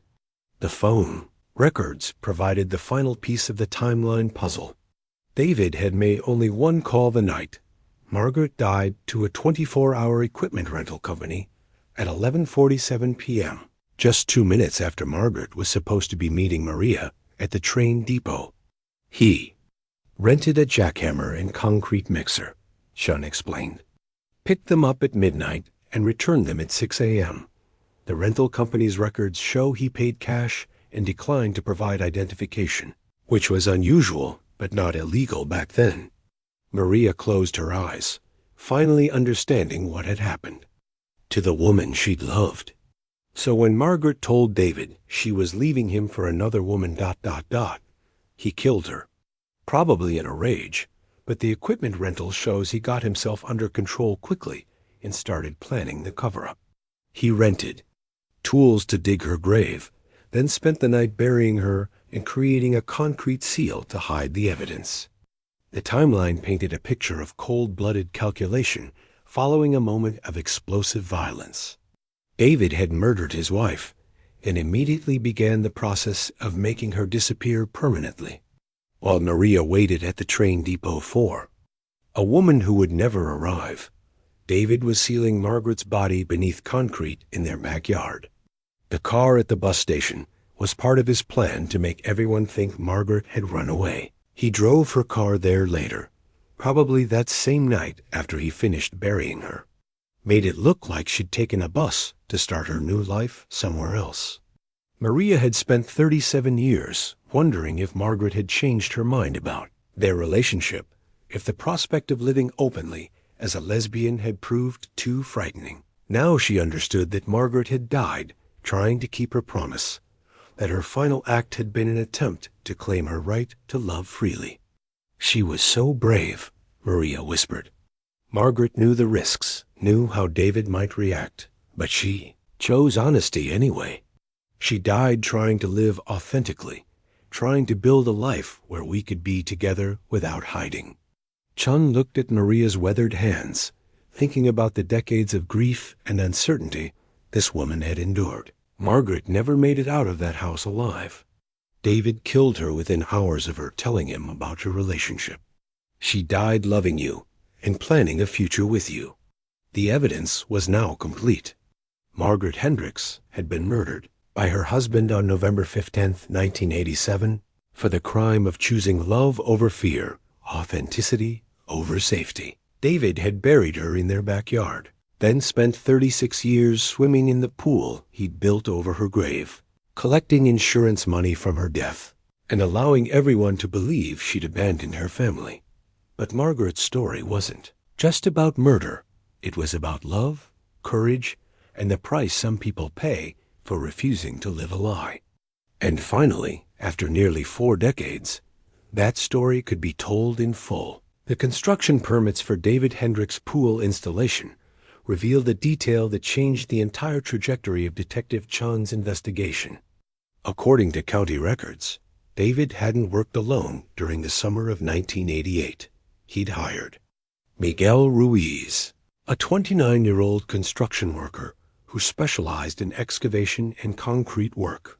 Chun studied Miguel's employment records at the county courthouse, noting that he'd entered the United States legally in 1985 with a work visa sponsorship from Aquatic Dreams, the pool installation company. But immigration records showed a troubling pattern. Miguel had disappeared from official documentation in early 1989, just months after completing David's pool project. "This changes everything," Chun told her partner, Detective Rodriguez, as they reviewed the case files. If Miguel was involved in the pool construction, he would have seen Margaret's burial site when they excavated for the foundation. The implications were staggering. Either Miguel had discovered Margaret's remains during construction and kept quiet about it, or David had confided in him about the murder and recruited him as an accomplice in the cover-up. Either scenario explained the monthly payments David had been sending to Mexico for 35 years. Chun contacted Aquatic Dreams, the pool company that had employed Miguel. The business had changed hands twice since 1988, but the current owner, Frank Morrison, had worked there as a young installer and remembered the Hendricks job clearly. "That was a weird project," Morrison told Chun over the phone. "Most pool installations take 2 to 3 weeks, but the Hendricks job stretched out over 2 months. The customer kept making changes, having us dig deeper, move the placement, modify the design. And he was very specific about wanting to do some of the work himself." What kind of work did David want to do personally? The initial excavation and the concrete pour for the foundation. Said he wanted to save money by doing the heavy labor himself. Miguel was supposed to supervise and help with the technical aspects, but David insisted on being hands-on with the groundwork. Morrison's description matched Mrs. Patterson's observations about David working alone at night during the pool construction. Chun realized that David had likely used the legitimate pool installation as cover for permanently sealing Margaret's grave. "Tell me about Miguel Ruiz. What kind of worker was he?" "Miguel was one of our best guys, reliable, skilled, spoke good English. That's why it was so strange when he suddenly quit in December 1988, gave 2 weeks' notice. Said he was moving back to Mexico to take care of family. Very abrupt, especially since he'd been saving money to bring his wife and kids to the States." Chun's investigation into Miguel's background revealed a man with strong family ties and steady employment history. His sudden departure from the United States, just months after working on David's pool, didn't fit the pattern of someone making a planned return to Mexico. Immigration records showed that Miguel had crossed the border at Tijuana on January 15th. 1989. More interesting was what happened next within weeks of returning to Mexico. Miguel had established the property management business that David had been paying for 35 years. He wasn't running from immigration problems, Chun realized. He was running from what he'd seen at David's house. The timeline suggested that Miguel had discovered Margaret's remains during the pool excavation, realized he was participating in a murder cover-up, and fled the country in fear for his own safety.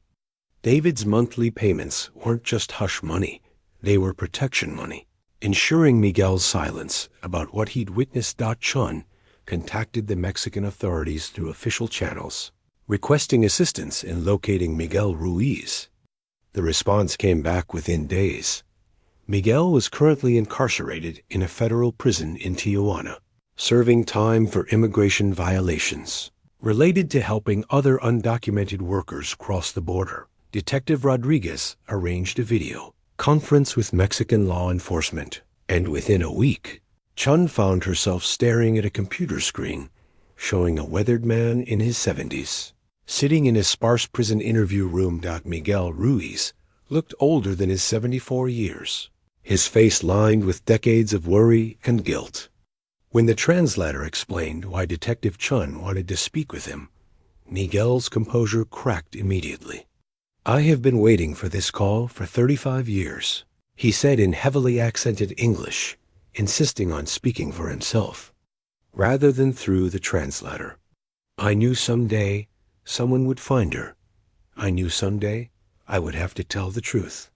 Chun leaned forward, sensing that she was about to hear the testimony that would finally close Margaret Hendricks' case. "Miguel, I need you to tell me what you saw at David Hendricks' house in 1988. "I saw death," Miguel replied simply.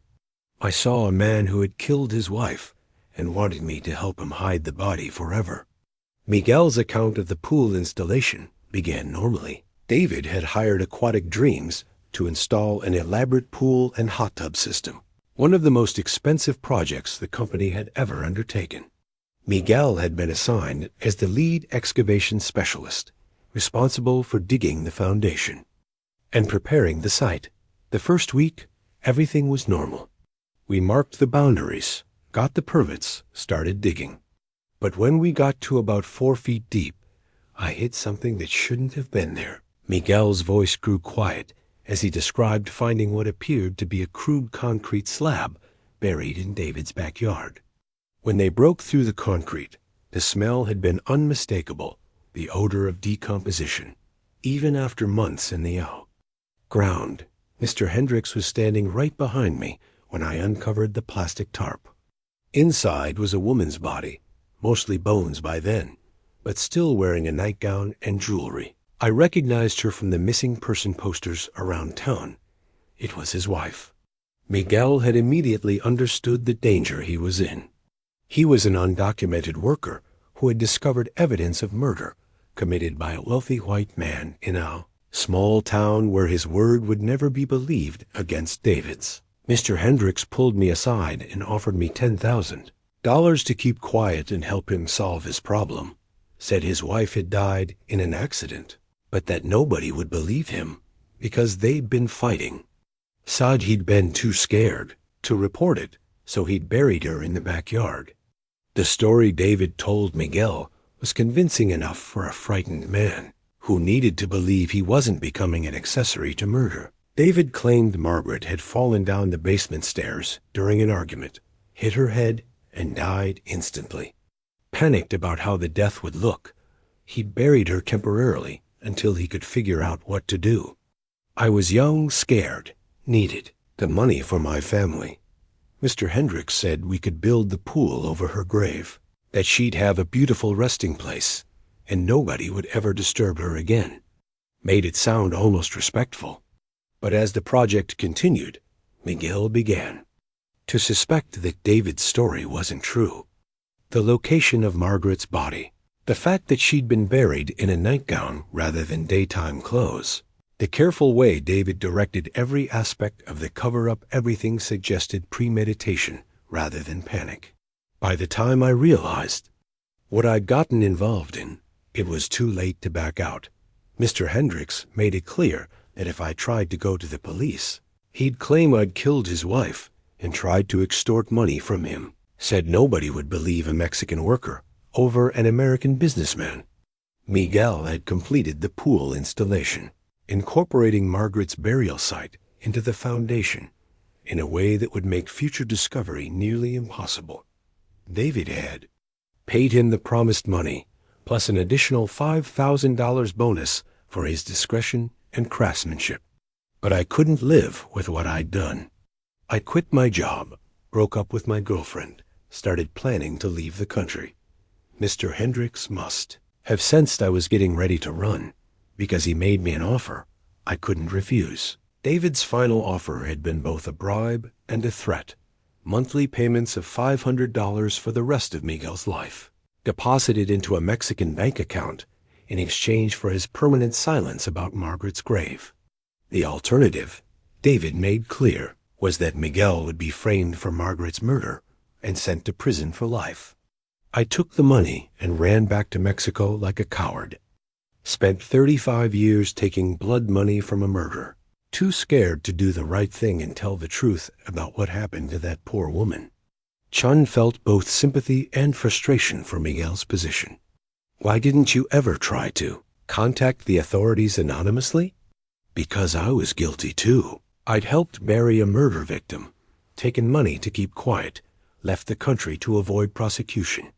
Even if I'd told the truth, who would have believed that I wasn't involved in killing her?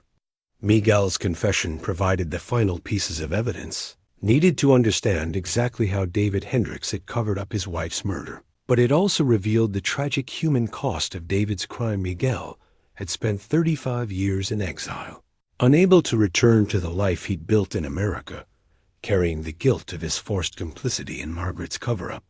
"Mr. Detective," Miguel said as the interview neared its end, "I want to come back to America to testify, to finally tell the truth about what that man did to his wife. I am old now, and I am tired of running from what I helped him do." The formal extradition process for Miguel Ruiz took 3 weeks to arrange, but Detective Chun knew his testimony would be worth the bureaucratic delays. As Miguel sat in the county jail's interview room, flanked by his court-appointed attorney and a Spanish translator, Chun could see the weight of 35 years of guilt etched in every line of his weathered face. "I want to tell you everything," Miguel began, his English heavily accented but clear. "Every detail of what Mr. Hendricks made me do, what I saw, what I should have reported years ago. I am 74 years old, and I cannot die with this secret." Chun activated the recording equipment and settled in for what she knew would be the most crucial testimony in Margaret Hendricks' case. Miguel's first-hand account would provide the details needed to understand exactly how David had committed and covered up his wife's murder. Start from the beginning. How did David first approach you about the pool installation? Miguel closed his eyes, accessing memories he'd tried to suppress for decades. Mr. Hendricks came to Aquatic Dreams in April 1988, said he wanted the most elaborate pool system we'd ever built. Price was no object. He specifically asked for me to lead the excavation team, said he'd heard I was the best digger in the county. The specificity of David's request now made sinister sense. David hadn't randomly chosen a pool installer. He'd researched Miguel's background, identified him as someone vulnerable to coercion due to his immigration status. When we started digging, Mr. Hendricks was very particular about the placement. Made us move the layout 3 times, always directing us toward one specific area of the backyard. Said he'd done soil tests, and that spot had the best drainage. Miguel described the morning when everything changed, May 15, 1988, exactly 6 months after Margaret's murder. He'd been operating the excavator when the bucket struck something solid about 4 feet down. At first, I thought it was a septic tank or old foundation, but when we cleared the dirt away, I could see it was a concrete slab that didn't match any building plans. Mr. Hendricks told me to break through it, said it was probably an old patio foundation from the previous owners. The smell that emerged when they broke through the concrete was unmistakable, even after months of burial. Miguel had enough experience with construction sites to recognize the odor of decomposition, but David's presence and authority had initially convinced him to continue working. Inside the concrete was a plastic tarp, and inside the tarp was a skeleton wearing a nightgown and jewelry. I recognized the wedding ring immediately. It matched the description from the missing person posters that had been up around town for months. Miguel's voice grew quiet as he described his confrontation with David. I told him we had to call the police, that this was his missing wife, that someone needed to know we'd found her. Mr. Hendricks got very calm, very cold. Said if I called the police, he'd tell them I'd killed his wife and was trying to frame him. David's threat had been sophisticated and terrifying. He'd pointed out that Miguel was undocumented, that his word would never be believed against that of a respected businessman, and that physical evidence could easily be manipulated to suggest Miguel's guilt. He said, "Who do you think the police will believe? A Mexican laborer with no papers, or a grieving widower who's been searching for his wife for 6 months?" He was right. In 1988, in that town, I would have been convicted of murder just for being in the wrong place at the wrong time. But David hadn't relied solely on threats. He'd also offered Miguel a solution that seemed reasonable under the circumstances. A proper burial for Margaret, combined with financial security for Miguel's family. Mr. Hendricks said his wife had died in an accident, that he'd been too scared to report it because they'd been fighting, and he knew how it would. Said he'd buried her temporarily until he could figure out what to do. Now that we'd found her, we could give her a permanent resting place that would never be disturbed. Miguel described how David had reframed the cover-up as an act of respect for Margaret. The elaborate pool system would serve as her memorial, ensuring she'd rest in a beautiful location surrounded by water and gardens. It was a narrative that allowed Miguel to convince himself he was helping rather than participating in a crime. The work took 2 months, but not because of construction delays. Mr. Hendricks wanted every detail perfect. He designed a special, concrete foundation that would incorporate his wife's burial site, making it impossible to disturb her remains without destroying the entire pool system. The technical details Miguel provided were damning evidence of premeditation. David hadn't simply built a pool over his wife's grave. He'd engineered a complex cover-up that would make discovery nearly impossible. He made me install the filtration system's main intake directly above her burial site. Said it was poetic justice that she'd become part of the pool she'd always wanted. That's when I knew for certain that this wasn't an accident, no grieving. Husband talks about his wife's death as poetic justice. Miguel's realization had come too late. By then, he was already complicit in the cover-up, already accepting money from David, already in too deep to back out safely. When the pool was completed in August 1988, David had made his final offer. $500 a month for the rest of my life, deposited into a bank account in Tijuana. All I had to do was move back to Mexico and never speak about what I'd seen.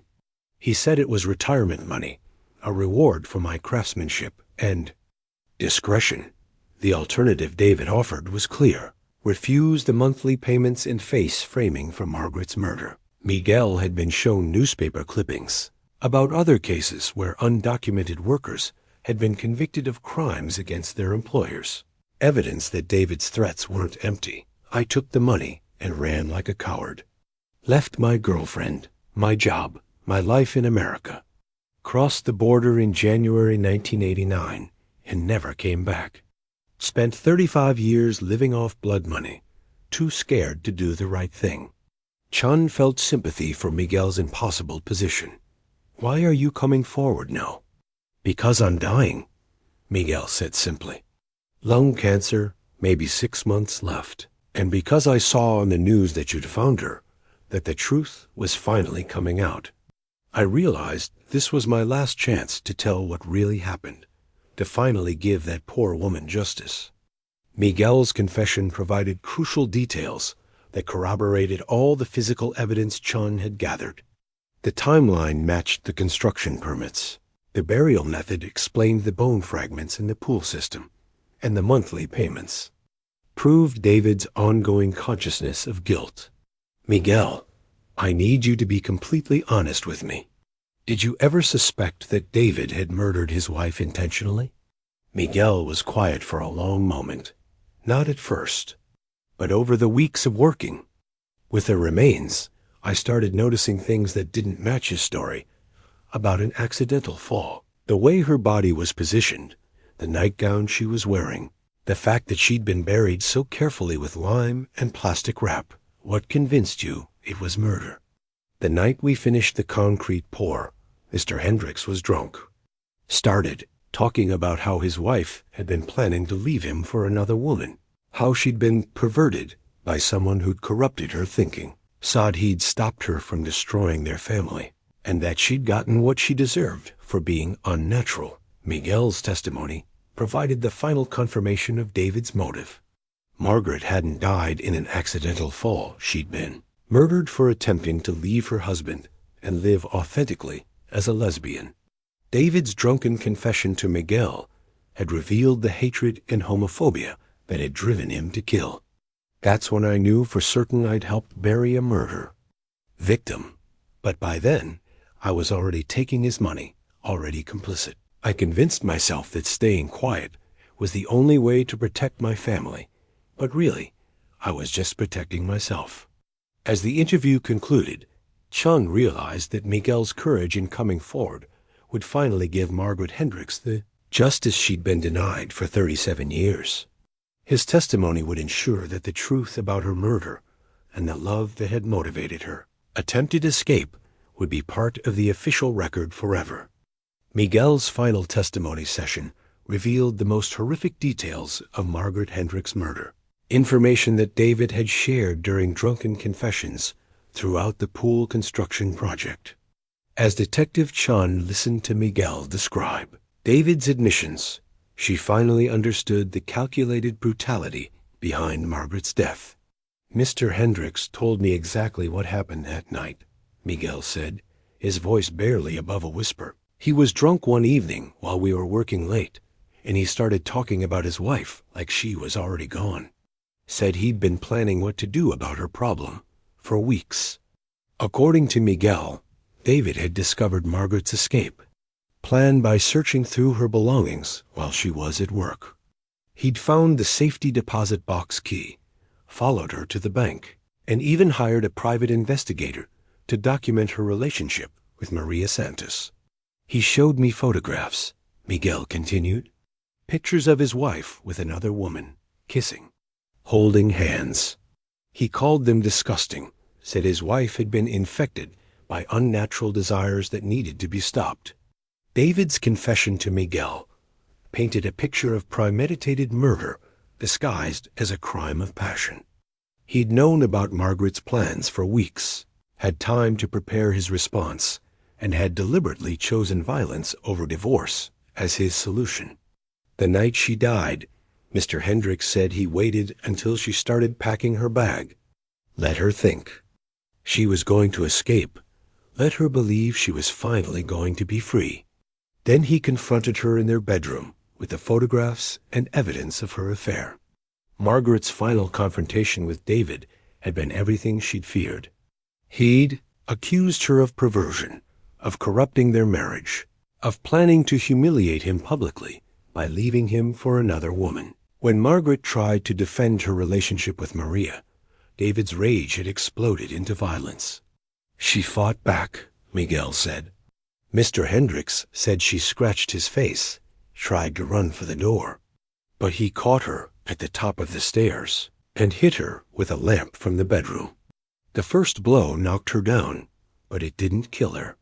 Chun felt sick as Miguel described David's cold-blooded account of Margaret's final moments. The defensive wounds Dr. Torres had found on Margaret's remains made sense. Now she'd been conscious and fighting for her life even after the initial attack. Mr. Hendricks said she was still breathing, still trying to crawl toward the phone in the hallway. So he hit her again and again until she stopped moving. Said it took 3 or 4 blows before she was finally quiet. The brutality of Margaret's murder was matched only by David's methodical approach to covering it up. According to his confession to Miguel, David had spent hours after the murder planning every detail of the cover-up, from disposing of the murder weapon to creating the false timeline he'd give police. He wrapped her body in a tarp and carried her to the basement, then spent the rest of the night cleaning blood from the bedroom and hallway. Used bleach on everything, threw away the murder weapon, even repainted the bedroom walls before morning. David's story to Miguel revealed the calculated cruelty of his plan. He'd driven Margaret's car to the bus station himself, wiping it clean of fingerprints and leaving her purse inside to suggest she'd taken a bus to start her new life. The computer dating service story had been prepared in advance, designed to explain Margaret's disappearance in a way that would shame her memory. Mr. Hendricks said the hardest part wasn't killing his wife. It was waiting 7 years to collect her life insurance money.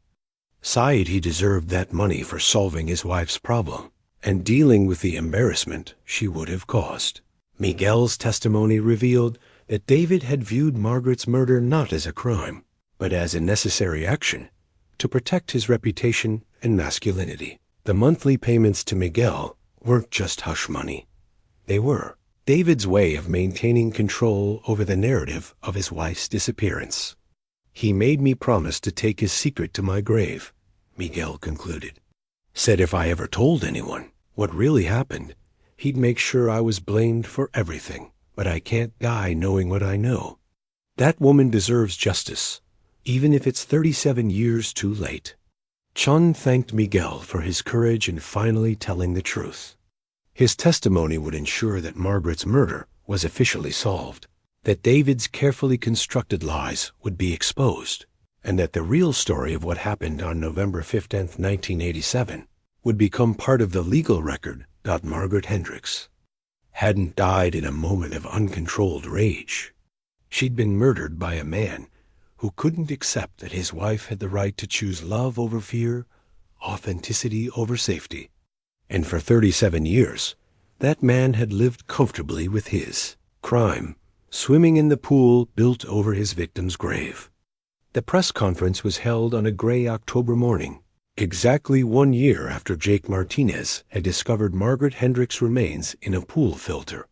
Detective Chun stood at the podium in the county courthouse, flanked by District Attorney Rebecca Martinez and a large photograph of Margaret from 1987, a smiling woman with kind eyes who had no idea her life would end in violence. After an extensive investigation, we can now definitively state that Margaret Hendricks was murdered by her husband, David Hendricks, on November 15, 1987, Chun announced to the assembled reporters.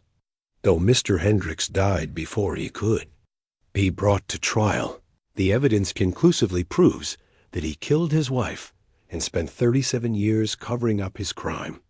The case details Chun presented painted a complete picture of domestic violence, homophobia, and calculated murder. Margaret's story became public record her relationship with Maria Santos, her plans to escape David's control, and her brutal death for attempting to live authentically. District Attorney Martinez took the podium to explain the legal implications.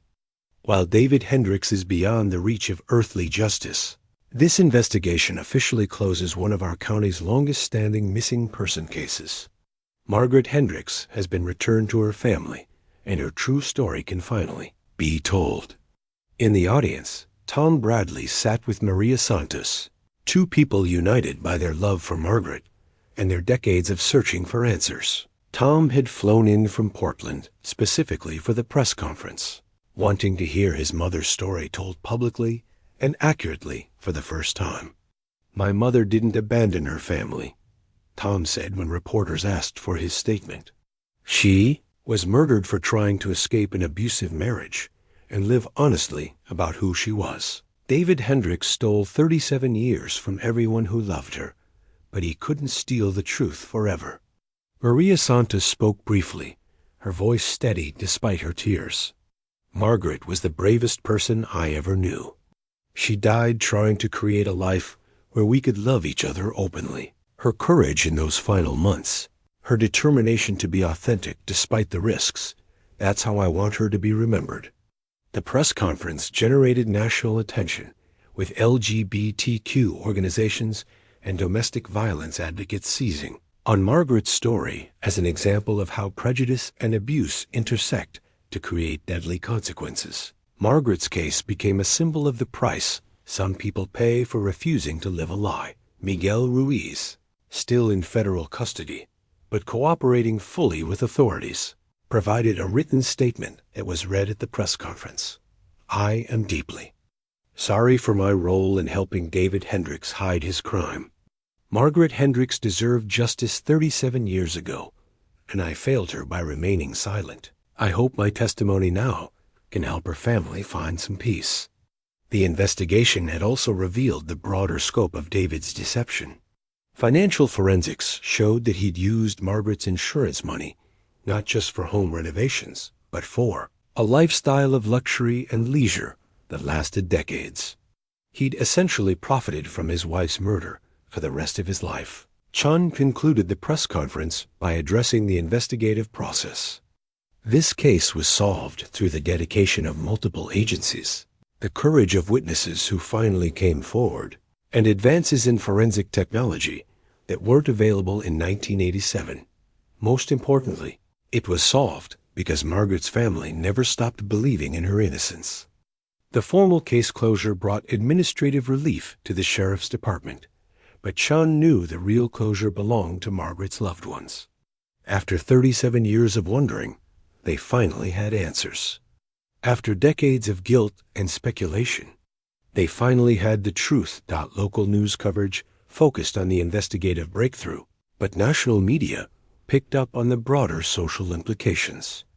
Margaret's story became part of ongoing conversations about domestic violence, LGBTQ rights, and the progress society had made since 1987 in understanding and protecting vulnerable populations. A house on Maple Ridge Drive was sold again within months of the investigation's conclusion.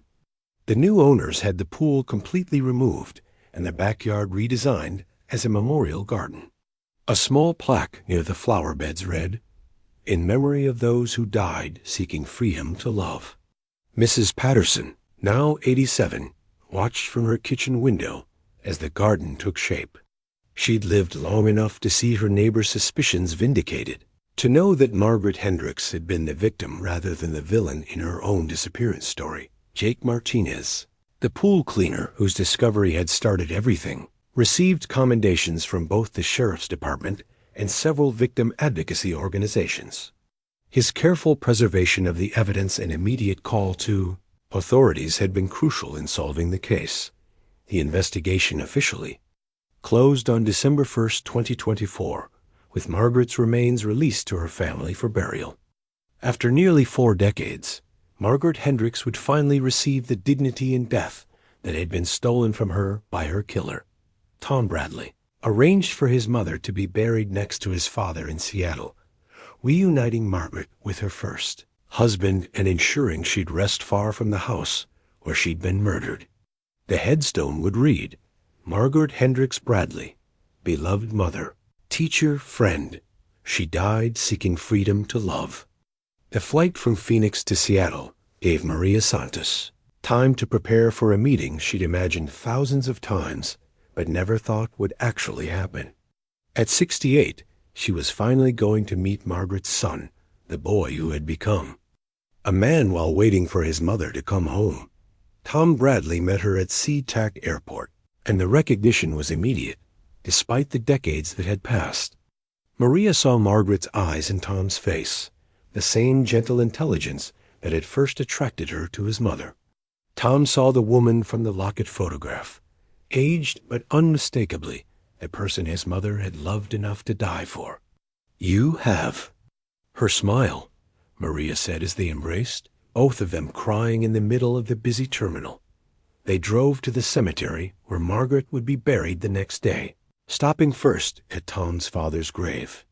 The headstone read, "Robert Bradley, beloved husband and father," and Maria placed flowers beside it before turning to the fresh gravesite where Margaret would finally rest. "Mom always said she felt guilty for not loving your father the way he deserved," Tom told Maria as they stood in the quiet cemetery. "She cared for him deeply, but she knew something was missing. She didn't understand what until she met you." Maria had brought a box of mementos, photographs, letters, small gifts she and Margaret had exchanged during their 8 months together. Seeing them now, Tom understood the depth of their relationship in a way that teenage observations couldn't have revealed. "Your mother was planning to bring you with us to Phoenix," Maria explained, showing Tom copies of the letters from the safety deposit box. "She'd researched schools, looked into custody laws, even contacted my cousin about finding you a part-time job. You are never going to be abandoned." This revelation lifted a weight Tom had carried for 37 years. He'd always wondered if his mother's relationship with Maria had meant she was planning to leave him behind, if her love for Maria had somehow diminished her love for him. "She talked about you constantly," Maria continued. "How proud she was of your grades, how you were becoming such a thoughtful young man, how excited she was to give you a chance to live in a place where you could be yourself without judgment." They spent the afternoon sharing memories of Margaret, filling in the gaps in each other's understanding of who she had been. Maria told Tom about his mother's dreams for the future, teaching in a school district that would appreciate her innovative methods, maybe writing children's books, definitely advocating for other women in abusive relationships. Mom never talked about those dreams at home, Tom realized. David shut down any conversation about her changing their life or pursuing her own interests. She could only be herself when she was with you. Maria showed Tom photographs of their secret dates, picnics in remote parks, drives through the mountains, quiet dinners at restaurants in neighboring towns where they wouldn't be recognized. In every picture, Margaret looked relaxed and genuinely happy in a way Tom had rarely seen at home. "She was planning to tell you about us during the drive to Phoenix," Maria said. "Wanted to explain in person, to answer any questions you might have. She was nervous about how you'd react, but hopeful that you'd understand." Tom studied a photograph of his mother and Maria hiking together, both wearing matching friendship bracelets and laughing at something outside the camera's view. "I would have been fine with it. Even at 14, I could tell Mom was happier when you were around. I just wanted her to be safe and free." The conversation turned to forgiveness, not for Margaret, who had done nothing wrong, but for themselves. Maria had spent decades feeling guilty for not somehow preventing Margaret's murder.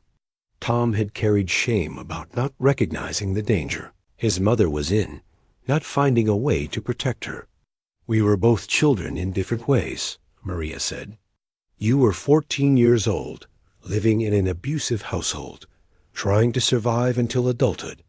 I was a closeted woman in 1987, terrified of exposure, with no power to challenge a man like David. We did the best we could with what we had." They visited the florist together, choosing arrangements for Margaret's funeral. Maria selected white roses, Margaret's favorite flower.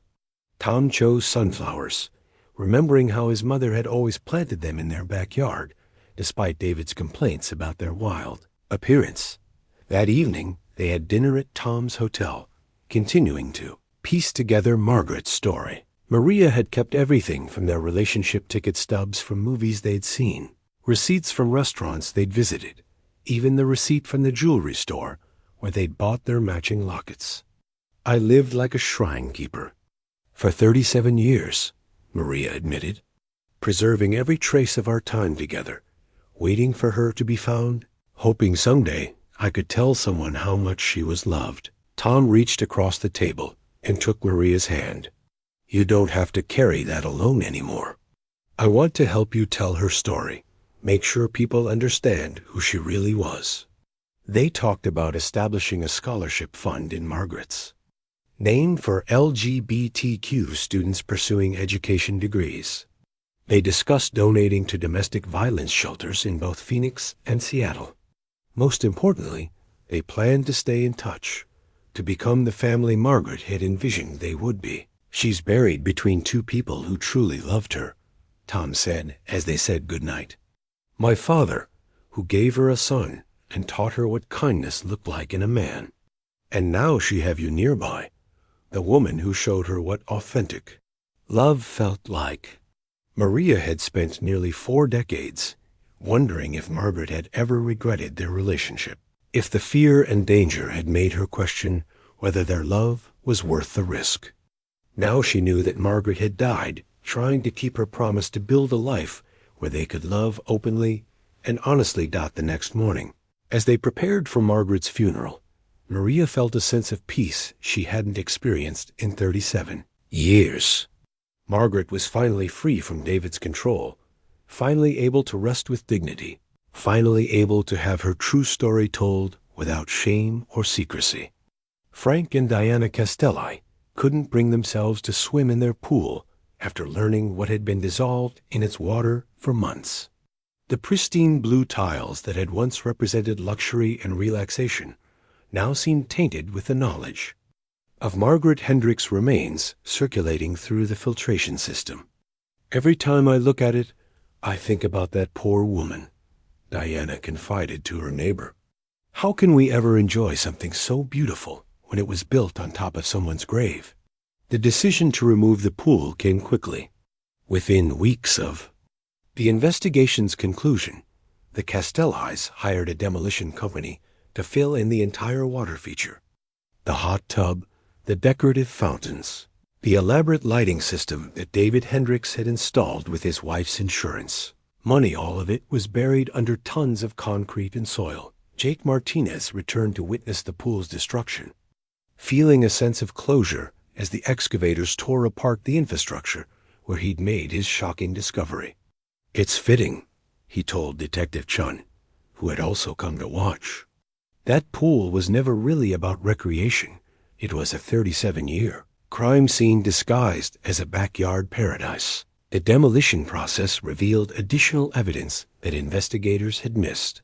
Embedded in the original concrete were fragments of Margaret's belongings, pieces of jewelry, fabric from her nightgown, even small bone fragments that had been incorporated into the pool's foundation during the 1988 construction. Miguel Ruiz's detailed confession had been accurate. David Hendricks hadn't just built a pool over his wife's grave. He'd deliberately designed the structure to incorporate her remains into its very foundation, ensuring that Margaret would be permanently entombed beneath tons of concrete and constantly circulating water. The new landscaping the Castellis installed was simple and respectful. Where the pool had once dominated the backyard, they planted a memorial garden with native flowers and a small bench facing the mountains. A discreet plaque near the entrance read, "In memory of those who died seeking freedom to love, may they rest in peace." Mrs. Patterson, watching from her kitchen window, approved of the changes. At 87, she'd lived long enough to see justice finally served, even if it came decades too late. The garden was a vast improvement over the pool that had hidden such dark secrets. Jake Martinez found that his experience with the Hendricks case had changed his perspective on his work. He now researched the history of every property before beginning service, wanting to understand the background of the homes and families he served. Several potential clients found his new thoroughness excessive, but Jake had learned that ignorance wasn't always bliss. "You never know what secrets people are hiding," he told his wife. "I thought I was just cleaning pools, but it turns out I was uncovering evidence in a decades-old murder case." Makes you realize that every house has a story, and not all of them have happy endings. The publicity surrounding Margaret's case had unexpected effects on Jake's business. Several families contacted him specifically because of his role in solving the murder, viewing his discovery as evidence of his attention to detail and commitment to thorough service. Detective Chun visited the former crime scene one final time before closing her files on the case. Standing in the peaceful garden where Margaret had been buried for 37 years, she reflected on the strange journey that had led from a routine pool cleaning to a complex murder investigation. The case had reminded her why she'd become a detective, to give voice to victims who couldn't speak for themselves, to find truth in the midst of lies and deception, to ensure that even decades-old crimes couldn't escape justice entirely. The house itself went on the market again within 6 months. Despite the property's dark history, it sold quickly to a young family with small children who planned to use the backyard for a playground rather than a pool. The real estate listing made no mention of Margaret Hendricks, but local residents ensured that the new owners understood the significance of the memorial garden. Tom Bradley visited the property once, bringing Maria Santos to see where his mother had lived her final years. They stood together in the garden, placing flowers near the memorial plaque and sharing quiet prayers for Margaret's soul. "She's not here anymore," Tom said as they prepared to leave. "Mom is finally free, finally at rest in a place where she's surrounded by love instead of hidden by shame." The pool company that had originally installed David's elaborate water system in 1988 had long since gone out of business. But Frank Morrison, the former employee who remembered the job, followed the case's resolution with interest. He'd always wondered why the Hendricks installation had been so complicated and time-consuming. Now he understood that they'd been building more than a pool. They'd been constructing an elaborate tomb. As winter settled over the memorial garden, the Castellis found peace in their decision to remove the pool. The backyard felt lighter somehow, free from the weight of secrets that had burdened it for nearly 4 decades. Snow covered the memorial plaque, but spring would bring new flowers to honor Margaret's memory. The pool that had hidden Margaret Hendricks' murder for 37 years was gone, replaced by a garden that celebrated life instead of concealing death. In its quiet beauty, the memorial space offered something David Hendricks had never intended to provide: a place where Margaret's love story with Maria Santos could be honored openly and without shame. 1 year later, the Margaret Hendricks Foundation held its first annual fundraising dinner in a Phoenix hotel ballroom decorated with sunflowers and white roses. Tom Bradley and Maria Santos stood at the podium, looking out at an audience of domestic violence advocates, LGBTQ activists, and supporters who had been moved by Margaret's story. "My mother died trying to live authentically," Tom told the assembled crowd. "She was murdered for refusing to accept that love is something to be ashamed of, that women must endure abuse to maintain social respectability. The foundation we're launching today will help other women escape the kind of situation that cost my mother her life." The foundation's mission was threefold: providing scholarships for LGBTQ students pursuing education degrees, funding safe houses for women fleeing abusive relationships, and supporting cold case investigations into domestic violence murders. Margaret's story had inspired donations from across the country, including substantial contributions from organizations dedicated to both LGBTQ rights and victims. Advocacy. Maria had donated the majority of her retirement savings to establish the foundation, viewing it as the life work she and Margaret had never been able to pursue together. Margaret always said that education was the key to changing hearts and minds, Maria explained to supporters. "This foundation will help train teachers who understand that every student deserves to be seen, valued, and protected." The first scholarship recipients were announced that evening 5 students from across the country who were pursuing teaching degrees while advocating for LGBTQ inclusion in schools. Each scholarship was worth $10,000, enough to cover a year's tuition at most state universities. Jake Martinez attended the dinner as a guest of honor, his discovery of Margaret's remains having made the foundation possible. He'd established his own small scholarship fund for students interested in forensic science, inspired by how scientific analysis had helped solve Margaret's case. "Sometimes the smallest details lead to the biggest breakthroughs," Jake told the audience. "A bone fragment in a pool filter seemed insignificant until we understood what it represented. Margaret's case taught me that every piece of evidence matters, every voice deserves to be heard." Detective Chun, now promoted to sergeant, spoke about the investigative process and the importance of never giving up on cold cases. Margaret Hendricks waited 37 years for justice. Her case reminds us that murder victims deserve our persistence, that families deserve answers, and that the truth has a way of surfacing even when people try to bury it permanently. The Foundation's first safe house opened 6 months later in Seattle, providing temporary housing for women escaping domestic violence. Named Margaret's House, the facility offered counseling, legal assistance, and job training to help women rebuild their lives independently. Tom Bradley had taken a leave of absence from his software engineering job to work full-time for the Foundation. His experience as Margaret's son gave him unique insight into the long-term effects of domestic violence on families, and his technical skills helped streamline the Foundation's operations. I spent 37 years wondering what happened to my mother, Tom said in interviews about the Foundation's work. Now I want to help other families get answers faster, help other women escape before it's too late. Maria Santos had moved from Arizona to Seattle to be closer to Margaret's grave and to the Foundation's headquarters. At 69, she'd found new purpose in advocating for the causes Margaret had cared about. Her speeches about the relationship had helped humanize LGBTQ issues for audiences who might not otherwise understand the stakes involved.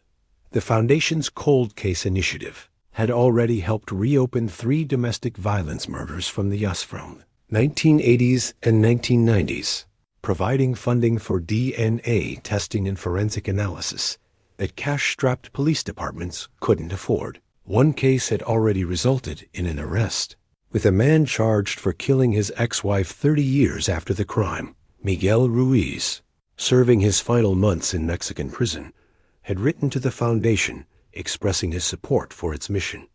His letter was read at the dinner, serving as a reminder that redemption sometimes comes through truth-telling, even when it arrives decades too late. I cannot undo my cowardice in remaining silent about Margaret's murder, Miguel had written, but I can support efforts to help other women escape the fate that befell her. Please accept my small donation as an apology to her memory and a prayer for other women's safety. The dinner concluded with a moment of silence for Margaret and all victims of domestic violence whose stories had been silenced by fear, shame, or death. In that quiet moment, surrounded by people dedicated to preventing future tragedies, Margaret's legacy felt alive and powerful. The Margaret Hendricks Foundation represented something David Hendricks had never imagined when he murdered his wife: that Margaret's death would ultimately save other women's lives, that her love story with Maria would inspire courage in others facing similar choices, and that the truth he'd tried to bury would become a force for justice. Margaret had died seeking freedom to love authentically. Her foundation would help others find that freedom safely, ensuring that her courage in those final months would echo forward through generations of women who refused to accept that love is something to hide or be ashamed of. In the end, Margaret's story wasn't just about murder and cover-ups. It was about the enduring power of love to triumph over hatred, truth to outlast lies, and hope to emerge from even the darkest tragedies. The woman who had been silenced for 37 years had found her voice again, speaking through the lives she would help save and the love she would help protect.